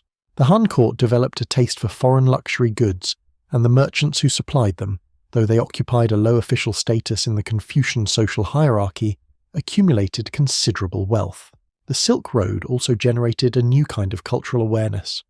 The Han knew there was a world to the west, a world of great sophistication, and the knowledge of that world's existence changed the way educated Chinese thought about China's place in the larger order of things. The idea of China as the centre of civilization did not disappear, but it became more complicated and more nuanced when confronted with the reality of Rome and Parthia and India as civilizations of comparable size and sophistication. Sitting in the evenings with this image, caravans of camels and merchants winding through desert passes under enormous skies, the distant sound of different languages mixing at the gates of oasis cities, the transfer of silk for gold, for horses, for glass across thousands of miles of difficult terrain, it is one of the most genuinely remarkable phenomena in the ancient world. The Silk Road did not create connections between civilizations that had not previously existed, but it deepened and regularized those connections in ways that changed what it meant to be alive in the ancient world, in China, in Central Asia, in the Mediterranean, and in all the places in between. War on the steppe, Han China and the Xiongnu, The Xiongnu are one of those historical subjects where you can feel the bias in the sources before you're even aware of it. We know them almost entirely through Chinese accounts written by people who were on the receiving end of their raids and their demands, who found their customs strange and their lifestyle incomprehensible, and who had very strong reasons to portray them in the most unflattering possible light. What we get from these accounts is a picture of fierce nomadic warriors of limited culture who swept down from the steppe to rob and kill, and who required either paying off or fighting off depending on the current state of Han military capacity. The reality was considerably more complex. The Xiongnu were the first great steppe empire, a confederation of nomadic and semi-nomadic peoples, organized under a supreme leader called the Chanyu, who maintained authority through a combination of military prestige, redistribution of wealth, and the management of relationships between subordinate groups. The political and social structures that made the Xiongnu Confederation function were sophisticated in their own terms, adapted to the particular challenges of governing mobile populations across enormous distances on the Eurasian steppe. They were also not culturally impoverished. Archaeological evidence from Xiongnu burial sites shows gold and bronze work of remarkable quality. Textiles from multiple civilizations, including both Chinese silk and Western woolen fabrics, and objects that reflect participation in the same trans-Eurasian exchange networks that made the Silk Road possible. The Xiongnu were not simply raiders on the margins of civilization. They were one of the poles of a complex system of exchange and interaction that spanned Eurasia. But from the Han perspective, they were primarily a problem. The steppe that the Xiongnu dominated formed an enormous arc around the northern and western borders of Han China, stretching from Manchuria in the east to the edges of Central Asia in the west. The horse-riding culture of the steppe gave the Xiongnu tactical advantages in open terrain that the Han found very difficult to match. Han armies could be numerous and disciplined, but they moved more slowly than Xiongnu cavalry, could not survive for long without fixed supply lines, and found it almost impossible to force a decisive engagement against an enemy that could simply ride away. The early Han response to this problem, under Emperors Gaozu, Hui, Wen, and Jing, was the Heqin policy, sometimes translated as the peace marriage or alliance marriage system.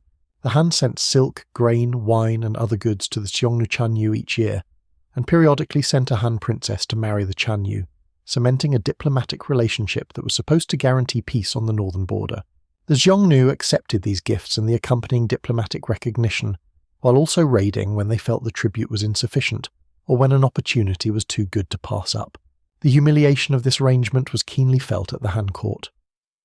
The Xiongnu Chanyu wrote a letter to the Empress Liu after Liu Bang's death that was so crudely insulting, suggesting that since she was a widow, and he was a widower, they should perhaps comfort each other, that the court ministers were furious and wanted to go to war immediately. The Empress, with more political realism than the ministers, chose not to be distracted by the insult and continued the Heqin policy. She was right to do so. The Han was not yet strong enough to fight the Xiongnu successfully, and a war at that moment would have been catastrophic. Emperor Wu changed the calculation. His years of military preparation, horse breeding, and logistical development were directed specifically at solving the steppe problem, and the campaigns he launched beginning in 129 before the Common Era represented a fundamental shift in Han's strategic approach. The key insight was that the Han could not win by defending its borders, because the Xiongnu could simply avoid defended positions and strike elsewhere. The Han had to take the fight to the steppe itself, had to project force far enough north and west to damage the Xiongnu where they lived rather than waiting for them at the frontier. The general who first demonstrated that this was possible was Wei Qing, a former slave and stable hand who had become one of Emperor Wu's most trusted commanders. Wei Qing led a series of campaigns into the Ordos region, and beyond that pushed the Xiongnu out of the bend of the Yellow River, recovering territory that was valuable both strategically and agriculturally. His nephew Huo Jubing then carried these campaigns farther and faster, driving into the Hexi corridor and further west, in raids of extraordinary audacity, reportedly telling the men who prepared elaborate provisions for his campaigns that there was no time to stop and cook. Huo Jubing's campaigns established Han control of the Hexi corridor, the strip of land running northwest from the Yellow River Bend that was the strategic corridor to Central Asia. The establishment of Han commanderies along this corridor was what made the Silk Road possible, and what physically connected Han China to the wider world of Central Asian trade. It was perhaps the most consequential territorial acquisition of Emperor Wu's reign. The Xiongnu were never defeated in the sense of being destroyed or permanently pacified. They split into northern and southern factions following internal conflicts, with the southern Xiongnu making submission to Han suzerainty, and the northern Xiongnu withdrawing further north and eventually westward into Central Asia. The Han-Xiongnu relationship went through many subsequent phases, periods of peace and periods of conflict, over the course of the dynasty's history, but the nature of the relationship had been fundamentally changed by Emperor Wu's campaigns. The Xiongnu were no longer in a position to demand tribute from a Han that feared them. The strategic initiative had shifted, and while the steppe remained dangerous and the frontier remained contested, the Han had demonstrated that it could project military force in ways that made sustained Xiongnu aggression too costly to maintain indefinitely. There is a detail in the histories of the Han-Xiongnu wars that tends to stick in the memory.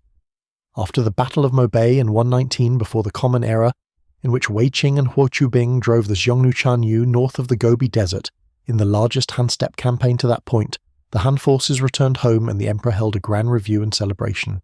Huo Qubing reportedly gave his share of the celebratory food and wine to his troops rather than consuming it himself, and when his soldiers complained of having no place to rest, he had a polo ground built. He was 22 years old at the time. He died 2 years later of illness contracted during the campaigns. Emperor Wu mourned him deeply, having black-armoured soldiers line the road to Huo's tomb, which was shaped like a mountain in the Kilian range to commemorate the general's campaigns. The steppe wars were not simply military events. They were cultural encounters of a kind that left traces in both directions. Han culture absorbed steppe influences in music, in certain styles of art, in the horse culture that cavalry warfare made central to military prestige, and Xiongnu culture absorbed Chinese silk and Chinese goods, and Chinese ideas about governance and hierarchy through the complex relationship that trade and diplomacy created, even amid the violence. The frontier was porous in both directions, and the people who lived along it developed identities that reflected both cultures more than the court historians in Chang'an like to acknowledge. Daily life in Han China, what it actually felt like to be there. History at the level of emperors and generals can make you forget that the vast majority of people who lived through the Han Dynasty were not emperors or generals.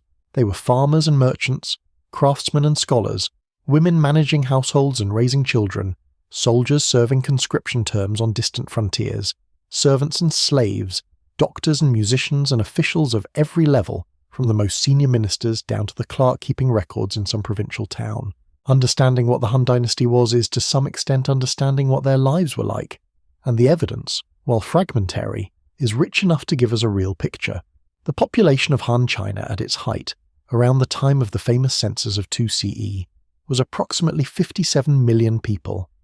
This was one of the largest concentrations of human population anywhere on Earth at that time, comparable to the Roman Empire at its height, but concentrated in a more compact geographic area. The vast majority of these people were farmers, and the vast majority of those farmers grew either millet or rice, depending on whether they lived north or south of the Xinhuai line, the rough geographic boundary between the drier north and the wetter south. A peasant family in Han China lived in a village, probably of several dozen to a few hundred households. Their house was typically built of rammed earth or mud brick with a thatched or tiled roof, a central courtyard shared with family members or animals, and relatively few rooms. There was a kitchen, a sleeping area, and space for storage. The furniture was minimal because Han Chinese, like most of their contemporaries, spent much of their indoor time kneeling or sitting on mats rather than on chairs, which had not yet entered Chinese domestic culture. Heating was provided by fire pits or heated floor systems, and lighting by oil lamps that produced a warm, smoky glow. The farming year was organised around the agricultural cycle, and the state organised itself around the same cycle. Spring planting was followed by summer cultivation, autumn harvest, and winter rest.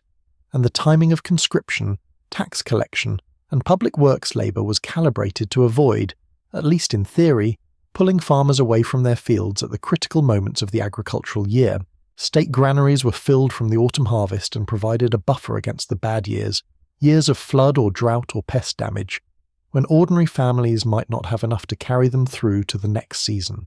The tax burden in the good periods of the Han, particularly under Emperors Wen and Jing, was remarkably light by the standards of the ancient world. The agricultural tax, the tithe on grain production, was set at various points as low as 1/30th of the harvest. There were additional taxes and labour obligations, but overall the early and middle Han represented a period when ordinary farmers could expect to keep most of what they produced. which was the basis of the prosperity that the ancient sources consistently describe. But farming life was not easy regardless of the tax rate. The work was physically demanding, the uncertainty of the harvest was ever present, and the social hierarchy was steep. The Confucian model placed farmers second only to scholars in the hierarchy of social value, ahead of artisans and well above merchants, reflecting the fundamental importance of agriculture to the food supply. But this idealized rank did not always translate into actual social power, and many farmers lived on the edge of subsistence. One bad harvest from debt, and one debt from losing their land entirely. Women in Han China occupied a social position that was complex and varied considerably depending on class and region. The Confucian ideals that the Han Dynasty promoted placed women firmly within the domestic sphere, responsible for managing the household, raising children, maintaining ritual observance within the family, and embodying the virtues of filial piety, chastity, and obedience to first father, then husband, then son. This was the prescribed role. How well it described actual female lives is another matter. Women of elite families were educated. They could read and write. They managed complicated households that were effectively small enterprises, overseeing servants, managing food production and textile work, conducting the intricate social relationships that maintained the family's position. Some women achieved genuine prominence as scholars, court ladies, or political figures, though always in tension with the official ideology of female subordination.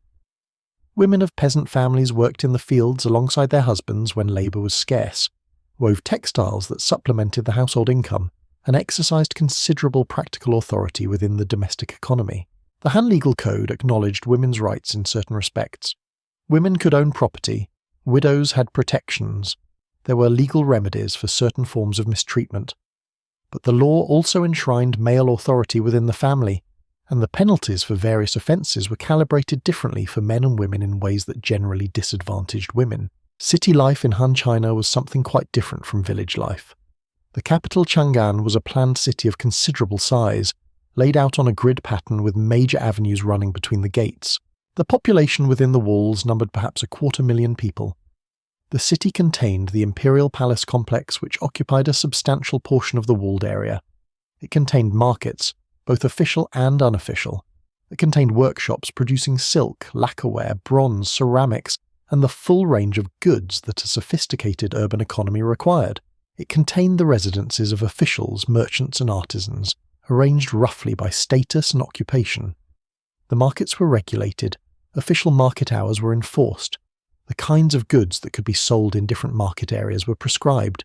Weights and measures were standardized and inspected. This was not a free market in the modern sense, but a managed commercial environment in which the state maintained an active role in regulating economic activity. The Confucian ideological distrust of merchants, who were believed to profit from others' labour without producing anything themselves, meant that successful merchants occupied an uncomfortable position in Han society, wealthy enough to attract attention but socially ranked below the peasants whose grain they bought and sold. The road network built under Han administration allowed people and goods to move between cities and between city and countryside with reasonable efficiency. The postal relay system carried government messages and official communications at speeds that would not be matched in China until the 19th century, with riders and stations spaced so that a message could travel several hundred miles in a day. Private travellers moved more slowly, by cart, by boat along the river systems, or on foot. Medicine in Han China was sophisticated, based on a system of thought about the body and health that was entirely different from the contemporaneous Greek and Roman medical traditions, but no less systematic in its own terms. The fundamental concept was of qi, vital energy or life force, flowing through channels in the body. Health consisted of balanced, unobstructed qi flow. Disease was the result of blockage or imbalance, caused by external factors such as wind, cold, or dampness, or by internal factors such as emotional disturbances or dietary excess. Treatment aimed to restore balance and remove blockage through acupuncture, moxibustion, herbal medicine, dietary adjustment, and physical exercises. The Han period produced some of the foundational texts of Chinese medicine. The Yellow Emperor's classic of internal medicine, though it almost certainly predates the Han and was probably compiled during the early Han from earlier sources, was compiled and standardized during this period and remains a reference text in traditional Chinese medicine today. The great pharmacopoeia of the Han period included hundreds of medicinal substances, plants, minerals, and animal products, with detailed descriptions of their properties and appropriate uses.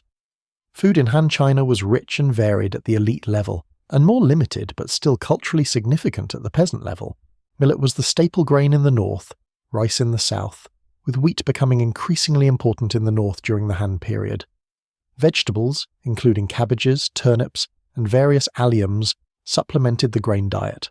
Meat was consumed, particularly pork and poultry, though wealthy families could afford beef and game. The cuisine was already displaying some of the characteristics that would eventually develop into the diverse regional food cultures of China, with a strong emphasis on techniques like steaming and boiling, and a sophisticated use of fermented condiments. People in Han China ate and drank, worked and rested, celebrated festivals and mourned the dead, conducted the 10,000 ordinary transactions of daily life against the background of an empire that managed, more often than not, to provide the basic conditions of stability within which those ordinary lives could be lived. That is not nothing. That is, in fact, quite a lot. The scholars and the state, Confucianism, bureaucracy, and the written word. If you wanted to identify the single most important institutional development of the Han Dynasty, the one that had the greatest long-term impact not just on China, but on the pattern of how China has been governed for 2,000 years, it would probably be the consolidation of the Confucian bureaucratic state. This is not a glamorous subject. It does not have the dramatic appeal of cavalry charges on the steppe, or the silk caravans threading through mountain passes. But it is possibly more important than any of those things, because it created the governing framework within which Chinese civilization has operated, with various modifications ever since.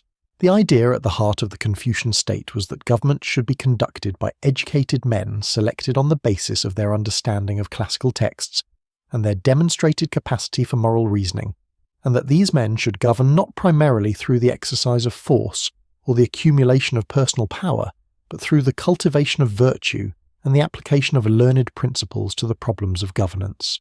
This was an ideal, not a description of how things always actually worked, but ideals matter. They shape the standards against which performance is measured, the aspirations that direct institutional development, and the shared values that create a common identity among those who hold power. The Confucian classics that formed the basis of Han official education included what came to be called the Five Classics, the Book of Changes, or Yijing, a system of divination that was also a cosmological and philosophical text, the Book of Documents, or Shujing, a collection of royal speeches and historical narratives from the early Zhou and legendary periods, the Book of Songs, or Shijing, an anthology of poems that was read as a guide to moral conduct and proper emotional expression, the Book of Rites, or Liji, a comprehensive manual of ritual practice and social conduct, and the Spring and Autumn Annals, or Chunqiu, a chronicle of events in the state of Lu attributed to Confucius himself, and believed to convey moral judgments through its choices of wording. Learning these texts deeply, being able to explain them, to apply them to specific situations, to engage with the commentarial tradition that had grown up around them, was the basis of Han official education. The Imperial Academy, the Taishui, was established to teach exactly this curriculum, and the men who emerged from it, whether they had attended the academy or studied through private tutoring, formed the common intellectual culture of Han officialdom. The development of a writing system adequate to transmit and preserve this enormous body of text was itself one of the Han Dynasty's great achievements. The standardization of the written script under Qin, continued and extended under the Han, created a system of characters that could be read by educated people across the entire empire, regardless of the spoken language differences between regions. A scholar from the far south and a scholar from the far north could not understand each other in conversation, but they could communicate perfectly well in writing, and they read the same texts and shared the same intellectual references. Paper, which was developed in the Han period and attributed by tradition to a court official named Kai Lun in 105 of the Common Era, though the evidence suggests earlier forms existed, transformed the economics of textual production and distribution. Before paper, texts were written on silk, which was expensive, or on bamboo and wooden strips, which were heavy and bulky. A substantial text on bamboo strips could weigh enough to fill a cart. Paper was cheap, light, and relatively easy to produce, and its availability opened the possibility of wider distribution of texts and wider participation in the written culture that texts supported. The process by which the Confucian canon was established was itself a product of the Han period. The books destroyed under Qin had to be reconstructed, sometimes from the memories of elderly scholars who had hidden texts during the burning, sometimes from texts buried in walls or in the ground and excavated years later. There were famous debates between different scholarly traditions about which texts were authentic and what the authentic readings of disputed passages might be. These debates were genuinely consequential because the texts in question were the foundation of official education, and their content determined what values and what understanding of history would be transmitted to generations of future officials. The bureaucratic structure that these educated men staffed was hierarchical, detailed, and in some respects remarkably modern. The central government was organized into a series of ministries and offices, each with specific responsibilities. There were officials responsible for military affairs, for financial administration, for ritual and ceremony, for the imperial household, for the administration of justice, for foreign relations. Provincial administration was organized through a system of commanderies and counters, each with its own hierarchy of officials appointed by the central government. Officials received salaries and were subject to formal evaluation. Their performance in office was assessed periodically, and poor performance could result in demotion or dismissal.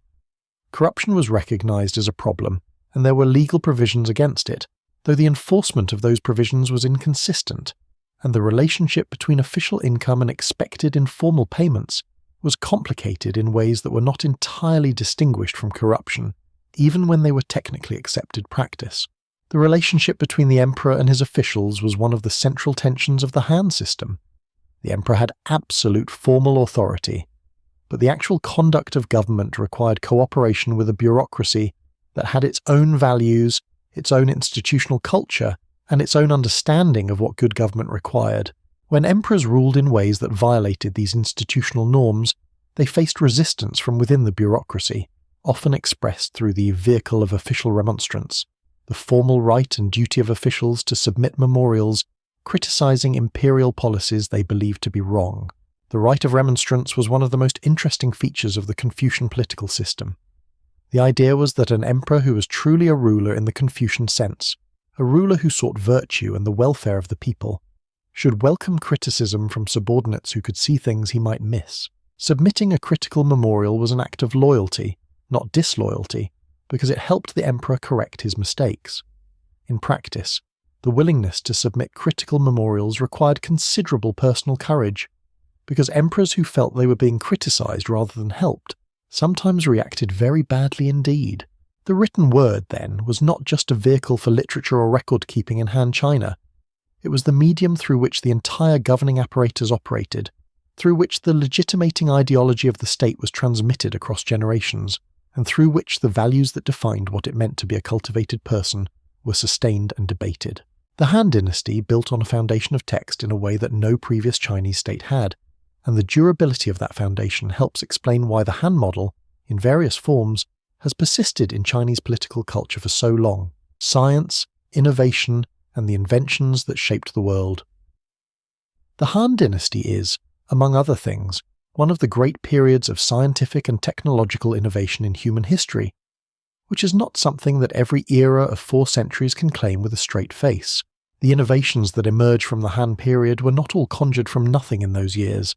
Some had antecedents in earlier periods, roots reaching back into the Zhou or even further, but the Han era saw the development, refinement, and systematic application of technologies that would eventually change the world, sometimes directly through transmission to other cultures, and sometimes indirectly by simply demonstrating that certain things were possible, which turns out to be one of the most powerful things a civilization can demonstrate. Let us start with paper, because paper deserves to be at the front of any list of Han contributions to the world, and also because it is the kind of invention that sounds deceptively simple until you think about what the world looked like without it. Before paper, writing in China happened on silk, which was beautiful and durable but also extraordinarily expensive, the kind of material you reserved for important texts and formal documents, rather than the everyday business of running an empire. It also happened on bamboo and wooden strips, which were cheap enough but heavy and bulky in a way that created real practical problems. A substantial text on bamboo strips did not fit neatly under your arm. It filled a cart. The sheer logistics of transporting, storing, and copying texts on bamboo limited how widely knowledge could circulate and how efficiently a government could communicate with itself across vast distances. Paper changed all of that. The traditional story attributes a decisive improvement in papermaking to a court official named Kai Lun, who is said to have presented Emperor He with significantly improved paper in 105 of the Common Era, made from a mixture of bark, hemp, rags, and fishing nets. The story may compress a longer process of development into a single moment of presentation, and archaeological evidence does suggest that cruder forms of paper existed in China well before Kai Lun's time. But the quality and consistency of the product that emerges in the historical record around this period suggests that something genuinely significant happened in the refinement of the technology, and Kai Lun's name has carried the credit for 2,000 years, which is not nothing. What paper made possible was a revolution in the economics of text. Cheap, light, and relatively easy to produce at scale, paper eventually transformed not only Chinese civilization, but every civilization it eventually reached. The Islamic world received Chinese paper-making knowledge in the 8th century of the Common Era. Europe received it from the Islamic world several centuries after that. The printing press, when it arrived, required paper to be meaningful. The book as we know it, the library as we know it, the bureaucratic state as we know it, all depend on the existence of a cheap writing surface that can be produced in quantity. The Han court that developed and refined this technology probably did not fully appreciate what it was setting in motion, but then most of the people responsible for civilization-altering inventions do not. The seismoscope is perhaps less world-changing than paper, but considerably more dramatic as an object, and I think it deserves a moment of genuine appreciation. It is attributed to Zhang Heng, a man of such comprehensive intellectual gifts that listing his achievements feels almost unfair to lesser mortals. Zhang Heng was a mathematician, an astronomer, a cartographer, an engineer, a poet, and a court official, which in the Han context was more or less the expected profile of an educated man of serious ambition, though Zhang Heng took it further than most.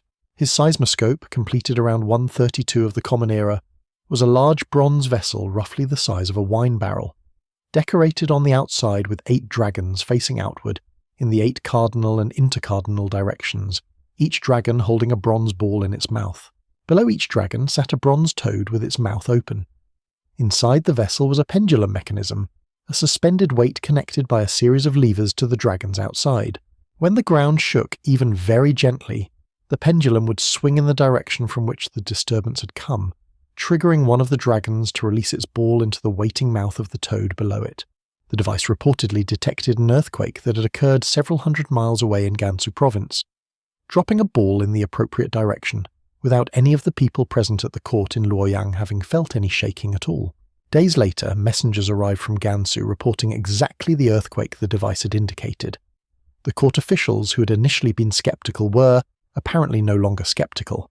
This is roughly equivalent, in terms of the technical sophistication it represents, to something that European science would not independently achieve until the 19th century. Zhang Heng built it in the 2nd century of the Common Era in bronze, using a pendulum mechanism and what we can only describe as very careful thinking about how physical forces work. The iron industry of Han China was another area of genuine world historical significance.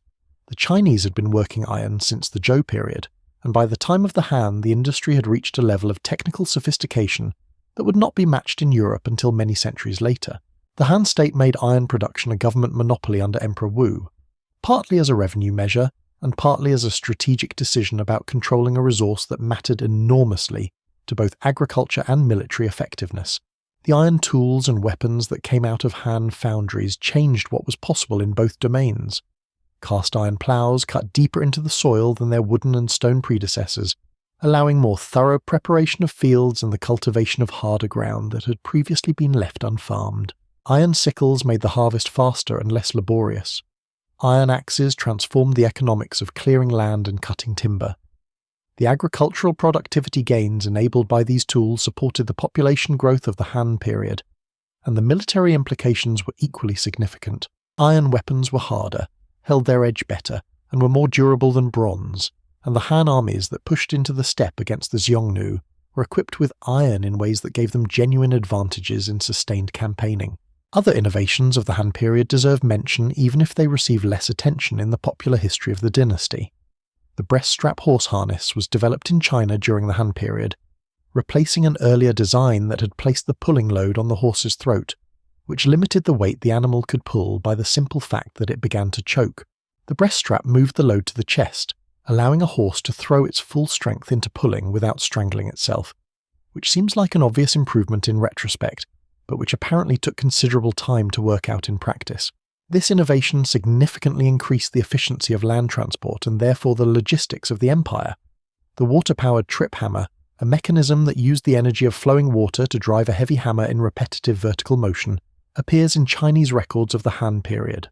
It was used to hull grain, to pound fibers for textile production, and for various metalworking tasks. The wheelbarrow, the elegantly simple device with a single central wheel that allows one person to move loads that would otherwise require two or more, appears in Chinese art of the Han period, though the question of exactly when and where it was developed remains somewhat contested. Han astronomy was a serious enterprise conducted by dedicated specialists who combined the careful empirical observation of celestial phenomena with a theoretical framework that was quite different from the contemporaneous Greek astronomical tradition, but no less systematic in its own terms.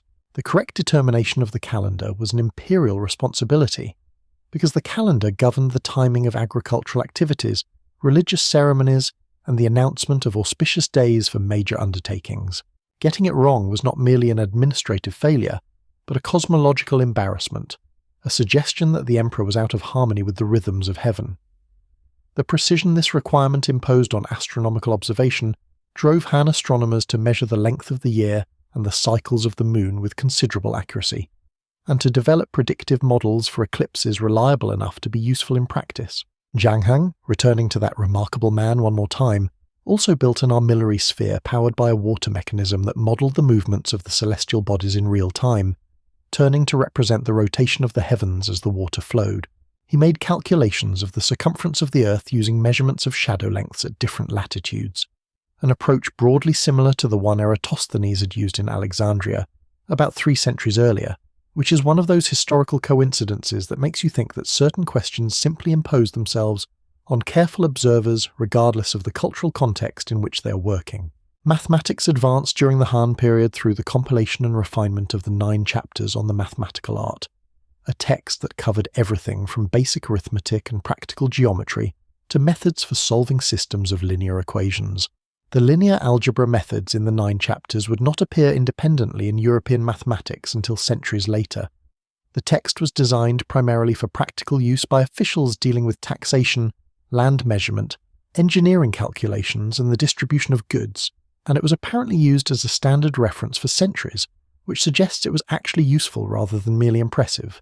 The medical tradition that the Han period systematized and extended through texts like the Yellow Emperor's Classic of Internal Medicine and the Divine Farmer's Classic of Materia Medica represented a sophisticated and internally consistent understanding of the human body and its disorders, one that was entirely different from Greek and Roman medicine in its theoretical foundations but equally systematic in its application. The 365 medicinal substances catalogued in the Divine Farmer's Classic, organized by their properties, their appropriate uses, and their interactions, form the pharmacological foundation of Chinese medicine for centuries and are still referenced today. What ties all of these achievements together and makes them distinctively Han rather than simply the individual work of clever people is the institutional context in which they occurred. The Confucian emphasis on broad learning meant that educated officials were expected to know about many things, not just the classical texts. The Imperial Library collected books on every subject. State institutions employed specialists in astronomy, medicine, and engineering, and treated their work as worthy of serious support. The connection between scholarship and governance gave practical knowledge a prestige it might not have had in a culture where intellectual life was more sharply separated from the exercise of power. Han China was not practicing science in the modern sense. The systematic experimental method, the formal connection between hypothesis and empirical test, the institutional structures of modern scientific research, none of these existed. But the Han period represents a genuine and impressive peak of human intellectual and technical achievement that left deep marks on the civilization that followed and through that civilization on the world. The cracks begin to show: corruption, reform, and Wang Mang. The prosperity of the Han Dynasty's peak years was genuine. This is worth saying clearly before describing how it unravelled, because the unravelling can make the prosperity seem illusory in retrospect, and it was not. The fields were productive, The population was growing, the roads were busy, the treasury was not empty. Real people lived real lives of relative stability and modest comfort in ways that would have been difficult to imagine during the chaos that preceded the dynasty. The Han at its best was genuinely good at being a government, and governments that are genuinely good at what they do deserve credit for it. But the same institutional structures that made the dynasty strong in good times contained weaknesses that took decades to fully reveal themselves. Weaknesses that grew slowly and quietly in the background, while the main story seemed to be one of continuing success. By the time they became impossible to ignore, they had been growing long enough that addressing them would have required a thoroughness and a willingness to damage powerful interests that no government in the dynasty's history could quite summon. The problem at the root of everything else was land. This sounds simple, and it is, in the way that the most fundamental problems always are. Chinese agricultural society ran on land. Land was what farmers needed to survive, what the state needed to tax, what the great families needed to build their power, and what the dynasty needed its farmers to hold securely in order to maintain the social stability on which everything else rested. The early Han land settlement had distributed agricultural land relatively broadly, not equally, but broadly enough that most farming families had access to enough ground to sustain themselves and pay their taxes and have something left over in a good year. That distribution eroded. It eroded the way things always erode in economies where wealth can be exchanged and where the wealthy have structural advantages over the poor, slowly and then faster, through 1,000 individual transactions that each seemed rational at the time and whose aggregate effect was catastrophic. A farmer had a bad harvest. He borrowed to make it through the winter. The next year was no better. He borrowed again. Eventually the debt was larger than he could repay, and the land that had been his family's for generations passed to the man who had lent him the money, who was typically a local notable or a merchant or a government official, with connections that made it very easy to accumulate land and very difficult for anyone to challenge the accumulation. The great landowning families that emerged from this process were not simply wealthy. They were politically protected. Their connections to the court, to the bureaucracy, to the powerful families linked to the imperial harem meant that they could evade a substantial portion of their official tax burden while continuing to collect rents from the tenant farmers who worked their land. The rents those tenants paid were far heavier than the official tax rates would suggest, because the official tax rates applied to the nominal tax burden and not to the real economic relationship between a landless peasant and the man who controlled the land he needed to survive. The result was a slow transfer of burden downward and of wealth upward, with the people least able to sustain additional pressure absorbing more of it, while the people best positioned to resist it escaped more of theirs. This is not a process unique to Han China.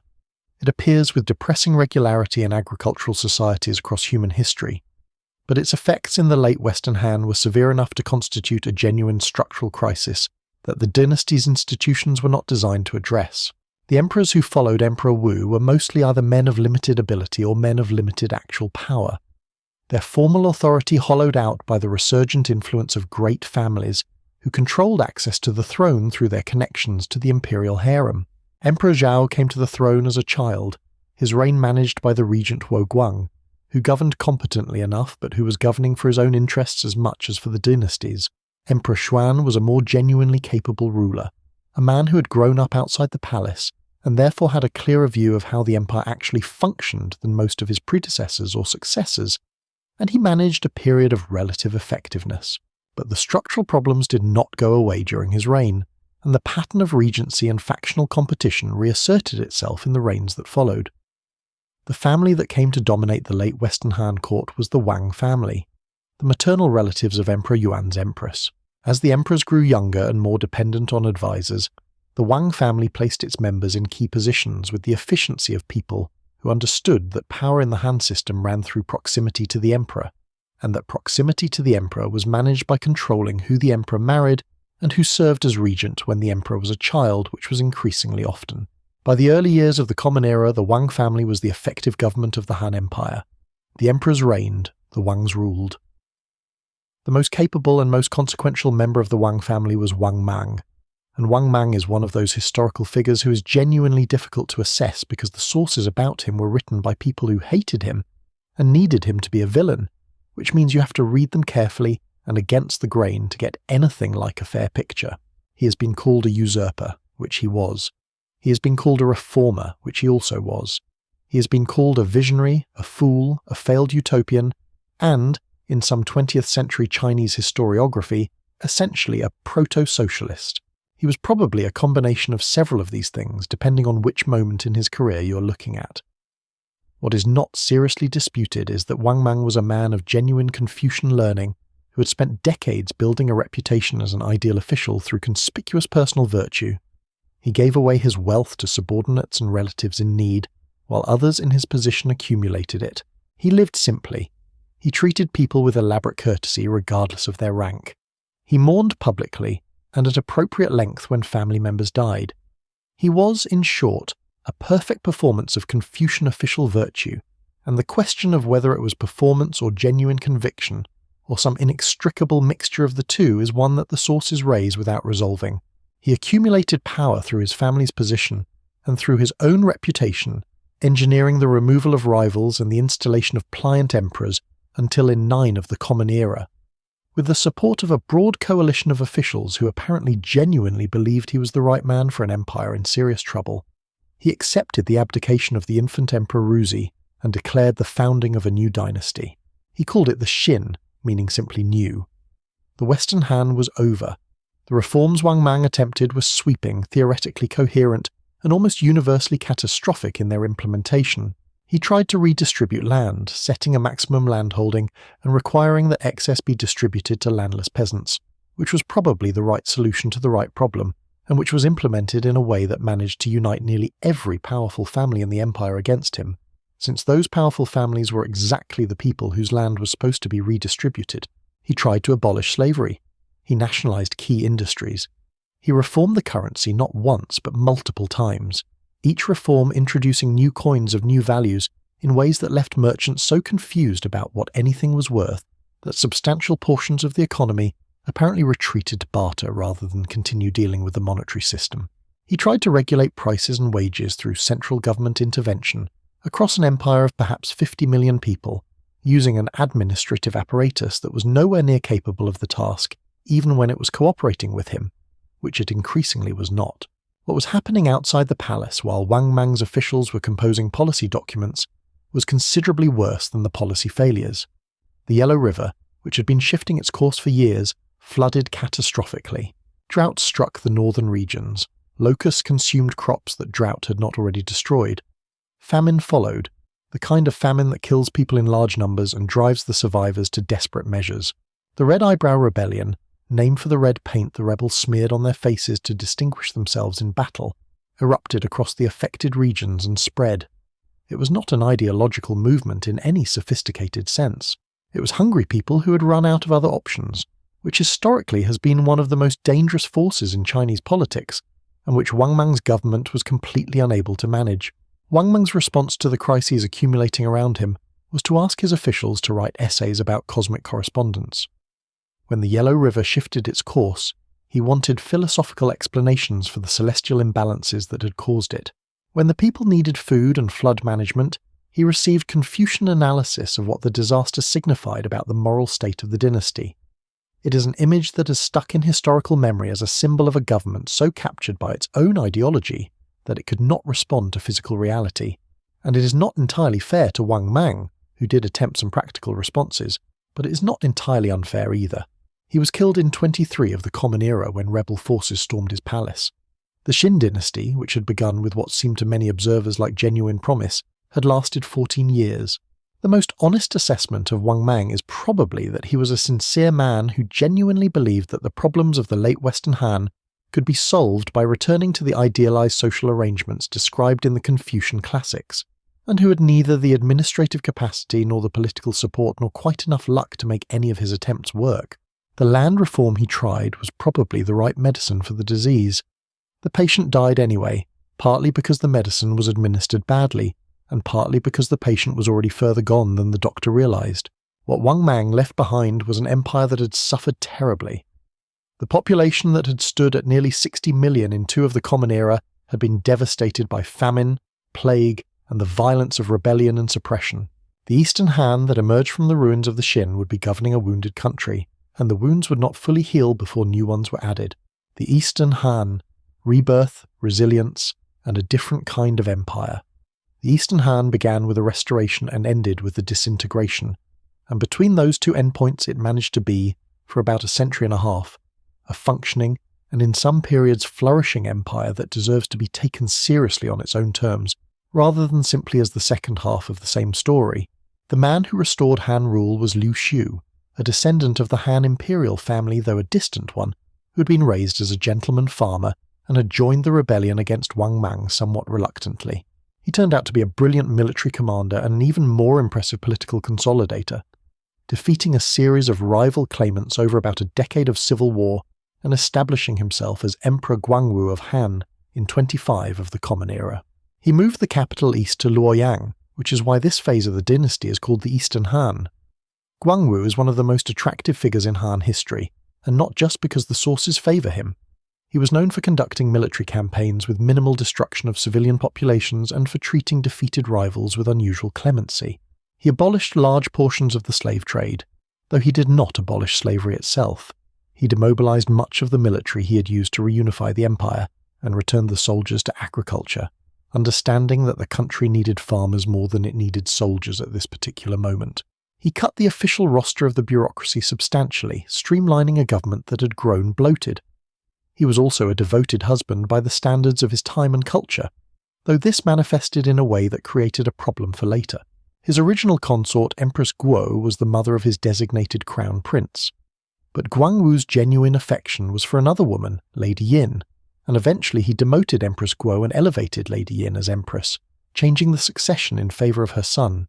This was an exercise of personal preference that violated proper Confucian procedure and set a precedent for the kind of harem politics that would cause serious trouble in subsequent reigns. The early Eastern Han saw a genuine cultural and intellectual flourishing that is sometimes overshadowed by the more dramatic events of the dynasty's final century. Scholarship deepened, commentaries on the classics multiplied as the Confucian tradition developed its interpretive traditions. The great historian Ban Gu, working in the first century of the Common Era, completed the Book of Han, the official history of the Western Han Dynasty, which remains one of the essential sources for understanding the period. His sister Ban Zhao, after Ban Gu's death, completed portions of the work and also wrote her own influential texts on women's education and conduct, representing one of the most prominent female scholarly voices of the ancient Chinese world. Wang Chong, a skeptical philosopher of the Eastern Han, wrote the Lunheng or Balanced Discussions, one of the most interesting texts of the period, in which he subjected popular beliefs about ghosts, omens, and cosmic correspondences to rational scrutiny and found them wanting. Wang Chong was ahead of his time in many ways, arguing for an empirically grounded approach to understanding the world that was quite different from the mainstream Confucian interpretive tradition, and he was not entirely appreciated in his own time as a result. Buddhism arrived in China in a meaningful way during the Eastern Han period. There are various legendary accounts of the religion's introduction, including a famous story about Emperor Ming dreaming of a golden man in the West and dispatching emissaries who returned with Buddhist scriptures and monks. The archaeological and textual evidence suggests that Buddhist monks and their texts were beginning to appear in Chinese cities by the 1st century of the Common Era, arriving along the Silk Road from Central Asian Buddhist kingdoms. The translation of Buddhist scriptures into Chinese, a massive project that would occupy generations of scholars and produce some of the most challenging translation problems in intellectual history, began in the Eastern Han period. The reception of Buddhism in Han China was complicated. Confucian scholars were suspicious of a tradition that encouraged monasticism, which took people out of family relationships and productive labour. Taoist practitioners were both attracted and resistant, finding elements of Buddhist cosmology compatible with Taoist ideas about nature and cultivation, but also protective of their own traditions. The popular religious traditions of Han China were receptive to Buddhist notions of compassionate deities and the possibility of individual salvation, finding in them something that the official Confucian tradition did not particularly provide. Buddhism gradually made its way into Chinese life, not by displacing existing traditions, but by coexisting and eventually interweaving with them, a process that would take centuries. The military achievements of the Eastern Han were in some ways as impressive as those of the Western Han. The general Ban Chao, brother of the historian Ban Gu, conducted a remarkable series of campaigns in Central Asia in the late 1st century of the Common Era, re-establishing Han influence over the Silk Road trade routes that had been lost during the Wang Mang period and the chaos that followed. With a small force, relying more on diplomacy and political acumen than on overwhelming military power, Ban Chao brought dozens of Central Asian kingdoms back under Han suzerainty and established a Han protectorate over the western regions that lasted for 30 years. One of the most intriguing Eastern Han connections was with the Roman Empire. In 97 of the Common Era, Ban Chao sent an emissary named Gan Ying westward, with instructions to continue to Rome, known to the Chinese as Dakin. Gan Ying reached Parthia and reportedly was told by Parthian sailors that the sea journey to Rome was very long, and that sailors frequently became homesick and died on the way. Whether this was a genuine warning or a calculated Parthian attempt to preserve their position as middlemen in the Silk Road trade, Gan Ying turned back. Rome and Han China never established direct diplomatic contact, though they were clearly aware of each other's existence and their economies were connected through the Silk Road network. The structural problems that had plagued the Western Han did not disappear in the Eastern Han. The land concentration problem was, if anything, worse, because the great families that had survived the Wang Mang period and the Civil War had emerged with their estates intact and their political connections stronger than before. The pattern of great landowning families and dependent tenants, combined with the political influence these families exercised at court, shaped the Eastern Han in fundamental ways that limited what the central government could do. The regency problem also reasserted itself. Emperor Gaozu was a competent adult who controlled his own court. His successors were increasingly young, and the pattern of child emperors, domineering empresses dowager, and powerful relatives of the imperial women managing affairs behind the throne became the structural reality of Eastern Han governance. The eunuchs, who had direct access to the inner palace, and therefore to the empress dowager and the young emperor, became increasingly powerful players in court politics, eventually developing into a genuine faction that competed openly with the Confucian officials for political influence. The tension between the eunuchs and the Confucian scholar officials was one of the defining dynamics of the Eastern Han court. From the perspective of the scholars, the eunuchs were corrupt creatures who had bought their way into imperial favour through flattery and manipulation, and who used their positions to enrich themselves and their families at the expense of the people. From the perspective of the eunuchs, the scholars were self-righteous men who used the ideology of Confucian propriety as a political weapon, while pursuing their own factional interests behind its cover. Both characterizations contained some truth, and the conflict between them weakened the central government's ability to address the genuine crises that were building up outside the palace walls. The Yellow Turban Rebellion and the Fall of the Han. The Yellow Turban Rebellion of 184 of the Common Era was not the cause of the Han Dynasty's fall in any simple sense. The dynasty limped on for another 36 years after the rebellion, formally ending only in 220. But the rebellion was the moment when the dynasty's structural failures became catastrophically visible, when the accumulated damage of land concentration, factional infighting, natural disaster, and popular desperation converged in a single violent eruption that the imperial government was no longer capable of suppressing on its own. The context of the rebellion is as important as the rebellion itself. The 2nd century of the Common Era had been a difficult time for the ordinary people of the Han Empire. Natural disasters, floods along the Yellow River, droughts in the north, epidemics, all struck with unusual frequency and severity. The great land-holding families continued to absorb the land of small farmers. The tax system, which fell most heavily on those with the least political protection, pressed harder as the government needed more revenue to deal with crises.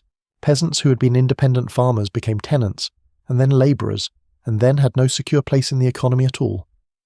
Into this situation came Zhang Jue, a man of Taoist learning and remarkable organisational ability, who had spent years building a religious and healing movement across the empire. Zhang Jue and his brothers preached a faith they called the Way of Great Peace, Taiping Dao, which combined Taoist ideas about cosmic harmony with healing practices, faith in the distribution of holy water and the recitation of texts as cures for illness, and a millenarian expectation that the Han Dynasty, whose blue was the colour of heaven, was coming to an end and would be replaced by a golden age under the yellow of earth. The appeal of this message to desperate people was obvious. Zhang Jue's movement spread across 8 provinces and reportedly accumulated hundreds of thousands of followers, organised into 36 cells of 10,000 each. He had planned to launch a coordinated uprising, but the plan was betrayed before the chosen date. Zhang Jue moved the uprising forward rather than abandon it entirely, and in 184 the Yellow Turbans, named for the yellow headbands the rebels wore as their identifying symbol rose across the empire. The scale of the uprising was staggering. In some regions, the rebels initially won significant successes, capturing cities and defeating imperial forces. But the movement also suffered from the problems that large improvised rebellions tend to suffer from. Coordination was difficult. Military training was limited. The imperial court, despite its other dysfunctions, was capable of mounting a response that the rebels ultimately could not defeat in open battle. Jiang Kui himself died of illness during the fighting, and without his leadership the movement gradually fragmented. The imperial government suppressed the main Yellow Turban uprising within the year, though remnants of the movement continued to fight for years afterward. But the suppression was accomplished not primarily by imperial armies, which were inadequate to the task, but by the private armies raised by local strongmen, regional officials, and powerful families who used the crisis to arm themselves and establish control of territories that the central government could no longer manage directly. This is the key dynamic that explains the transition from the Han Dynasty to the chaos of the Three Kingdoms period. The imperial government, by relying on private military forces to suppress the Yellow Turban Rebellion, effectively surrendered its monopoly on organized force. The men who raised those forces, men like Cao Cao in the north, Liu Biao in the south-central regions, Sun Jian in the southeast, Liu Yan in Sichuan, and many others, emerged from the rebellion with independent military power and the effective authority of their regions. The subsequent decades saw a rapid escalation of the political crisis at court. A powerful general named He Jin, who had been working with the Confucian officials to reduce the power of the eunuchs, invited the warlord Dong Zhuo and his army to the capital to provide military backing for a purge of the eunuchs. He Jin was assassinated by the eunuchs before Dong Zhuo arrived. When Dong Zhuo arrived, he found a political vacuum and filled it by taking control of the court, installing a puppet emperor, and beginning the systematic extraction of the capital's wealth. The reaction to Dong Zhuo was a coalition of regional strongmen who nominally united to oppose him, the first of the great warlord coalitions of the late Han.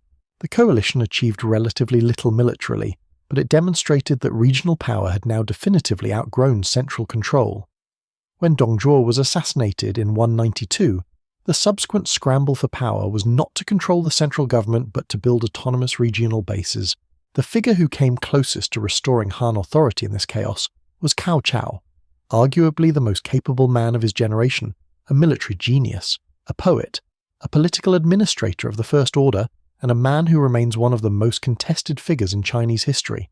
He operated nominally in the service of the Han Emperor Xian, maintaining the fiction of Han authority while building a personal power base in the north that was effectively an independent state. He won a series of military victories that brought most of northern China under his control, culminating in his defeat of the northern warlord Yuan Shao at the Battle of Guandu in 200. He then moved south and ran into the Battle of Red Cliffs in 208. This is one of the most famous battles in Chinese history, the engagement in which Cao Cao's fleet was defeated on the Yangtze River by the combined forces of Liu Bei and Sun Quan. The victory of the Southern Alliance prevented Cao Cao from unifying the empire and established the three-way division that would eventually become the Three Kingdoms period. Cao Cao never again had the military superiority to force reunification. Then Emperor Xian continued to reign as a puppet under Cao Cao's control until 220, when Cao Cao's son Cao Pi accepted the emperor's abdication and declared the founding of the Wei Dynasty. The Han Dynasty was officially over. In the south and west, Liu Bei and Sun Quan soon declared their own dynasties, Shu Han and Wu respectively, and the Three Kingdoms period that would eventually resolve into the brief Jin unification, and then the further chaos of the period of disunion had properly begun. The fall of the Han was the result not of any single catastrophic failure, but of the slow accumulation of structural weaknesses over generations. The land concentration problem undermined the peasant base of the economy and the tax base of the state. The regency system produced a succession of weak emperors and powerful unofficial controllers who used state resources for factional purposes. The eunuch official conflict paralyzed court decision-making at moments when decisive action was needed. The inability of the central government to maintain its monopoly on military force, demonstrated most clearly in the Yellow Turban crisis, meant that regional power inevitably grew at the centre's expense. But it is worth noting what the Han managed to preserve even as it fell. The administrative structures and the Confucian ideology that the Han had developed proved remarkably durable. The Three Kingdoms states all maintained versions of Han administrative practice: the examination of candidates through knowledge of the classics, the organization of government into ministries and provinces, the basic framework of how China was governed. All of these survived the dynasty that had created them and continued to shape Chinese governance for centuries. That is a form of success that outlasts failure, and it is part of why the Han name endures. The legacy of the Han, why it still matters today. When Chinese people today refer to themselves as Han people, when they refer to their written language as Han characters, when they walk into a Chinese medicine clinic and receive treatment based on a tradition of understanding the body that was systematized in the Han period, when they celebrate festivals whose roots run back to Han Dynasty ritual practice, when they read poetry in a literary tradition that the Han-educated class helped shape, they are in contact with a legacy that is more than 2,000 years old and that shows no signs of exhausting itself. The Han Dynasty is foundational to Chinese civilization in a way that goes beyond political history. It was not merely one dynasty among many. It was the period in which the defining features of what Chinese civilization would mean for the next 2 millennia were established, tested, and consolidated. The Confucian state, the bureaucratic governing class, the written character system as the medium of a shared elite culture, the basic territorial outline of what China means as a geographic and political concept, the medical and philosophical traditions that would develop continuously through subsequent centuries, all of these have their Han roots. The comparison with Rome is frequently made, and it's not merely a matter of rough contemporary chronology, though it is striking that the two empires were indeed broadly contemporary. The Han spanning approximately the same centuries as the Augustan Roman Empire and its immediate successors. The comparison runs deeper. Both empires established administrative and cultural patterns that proved far more durable than the political structures that originally created them. Roman law, Latin language, and the Roman concept of the city as the fundamental unit of civilization continued to shape European history long after the Roman Empire had collapsed. Han Confucianism, Han administrative structures, and the Han concept of the unified empire governed by educated officials continued to shape Chinese history long after the Han Dynasty itself was gone. There is also a difference, and it is instructive. The Roman Empire's fall was followed by genuine fragmentation, a period in which the political and cultural unity it had represented could not be reconstructed for many centuries. The Han Dynasty's fall was followed by the period of disunion, which was indeed several centuries of political fragmentation, but even during that period the ideal of a unified empire governed by Han-style institutions was never abandoned. The Sui dynasty that reunified China in the late 6th century did so explicitly in the name of restoring the Han model. Every subsequent dynasty looked to the Han as a model and a precedent. The longing for Han-style unity was, paradoxically, one of the forces that eventually produced the reunifications that followed the periods of disunion. Why did the Han model have this extraordinary durability? Several reasons suggest themselves. The Confucian ideology that the Han institutionalized was genuinely sophisticated, addressing real questions about social order, governance, and the proper conduct of human relationships in ways that proved useful across a very wide range of circumstances. The educational system that produced officials trained in the classics created a class of people who shared values and frameworks of understanding regardless of their regional origin, which gave the bureaucratic system a kind of internal coherence that was relatively independent of who the emperor happened to be, and the written language, with its character system that was readable across dialect boundaries, created the medium for a shared civilization that could survive political fragmentation in a way that geographically dispersed spoken languages could not.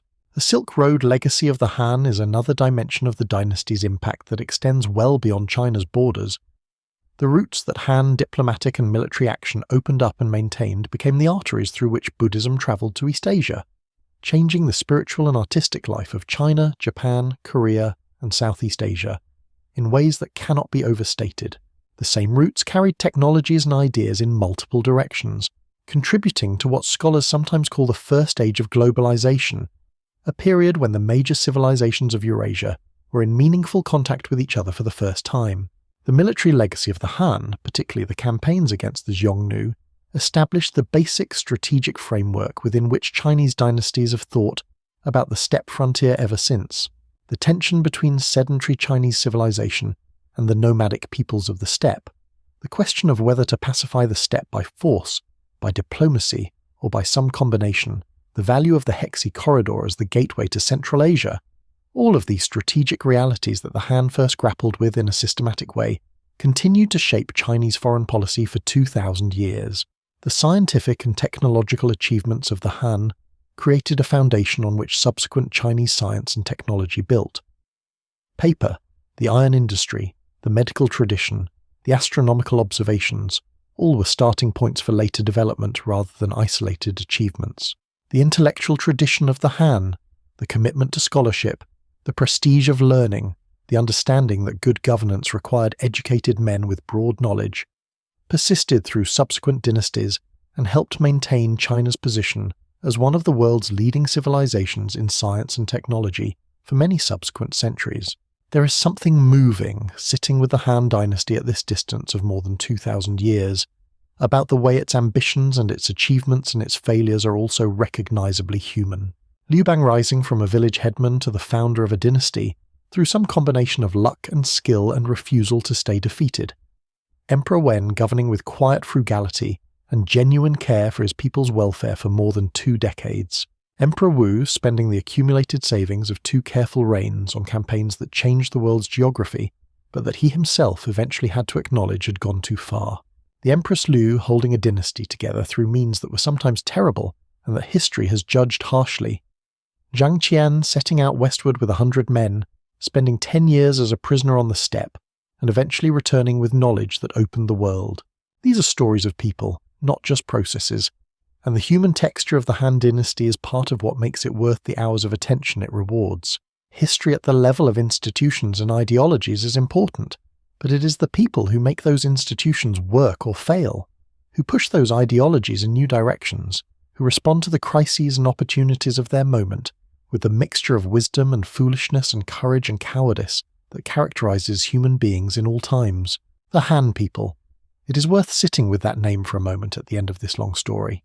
The majority ethnic group of China, more than 1 billion people in the world today, carries the name of a dynasty. Not the name of a country, not the name of a language, not the name of a religion, but the name of a dynasty that fell 1800 years ago. No other dynasty in Chinese history has earned this kind of identification. Not the Tang, though the Tang was in many ways more brilliant. Not the Ming, though the Ming restored native rule after Mongol conquest. Not the Qing, whose emperors presided over China for longer than the Han, but who were themselves Manchu rather than Han. The Han name survived because the Han Dynasty was the moment when the Chinese people recognized themselves in a political and cultural achievement that felt like a genuine expression of who they were. It was the period in which the diverse peoples of the Chinese world were welded together into a civilization that felt coherent, that had an identity, that could look at its own history and values and ways of life and recognize something worth preserving and transmitting. The name carried forward because the thing it named was real. 2,000 years is a long time. The world in which the Han Dynasty existed is barely recognizable to us now. The technology is unimaginably different. The social structures are alien in many ways. The suffering of ordinary people in an agricultural society at the edge of subsistence is difficult to fully imagine from the comfortable distance of the present. And yet something about the Han period resonates, not just in Chinese culture, but for anyone who thinks carefully about how civilizations are built and sustained and what makes some of them endure. There is a quality in the best of the Han, in the careful building of the early emperors, in the intellectual ambition of the scholarly tradition, in the logistical and human achievement of the Silk Road, in the military courage of the campaigns that pushed out the frontiers of the known world, that speaks to something durable in human aspiration, the desire to build something that lasts, the understanding that lasting things require care and wisdom, and the willingness to learn from failure, the recognition that what endures is not the emperor's power or the general's victory, but the ideas and institutions and ways of life that outlast both. The Han Dynasty lasted 400 years, and its legacy has lasted 2,000 more. Somewhere in that extraordinary durability is a lesson worth remembering as we think about what civilizations are for and what it takes to build something that endures. And on that note, as the story of the Han reaches its resting place, let the weight of 2,000 years settle gently around you. Let the generals and the emperors and the silk merchants and the peasant farmers and the Confucian scholars and the steppe riders drift back into the history from which they came. The night is quiet. The long arc of Chinese civilization continues its slow turning, and you have followed it from the very beginning to its first great flowering and its long decline and its enduring echo. Let your breathing slow. Let the distances of the Han world, the steppe that stretches north without ending, the deserts of Central Asia where the caravans wind slowly westward, the rice paddies of the south shimmering in the summer heat, the scholar's lamplight late into the night as someone sits with the classics and tries to understand, let all of that settle into the comfortable darkness of sleep. The Han Dynasty has been told, the story rests now, and so, if you are ready, can you?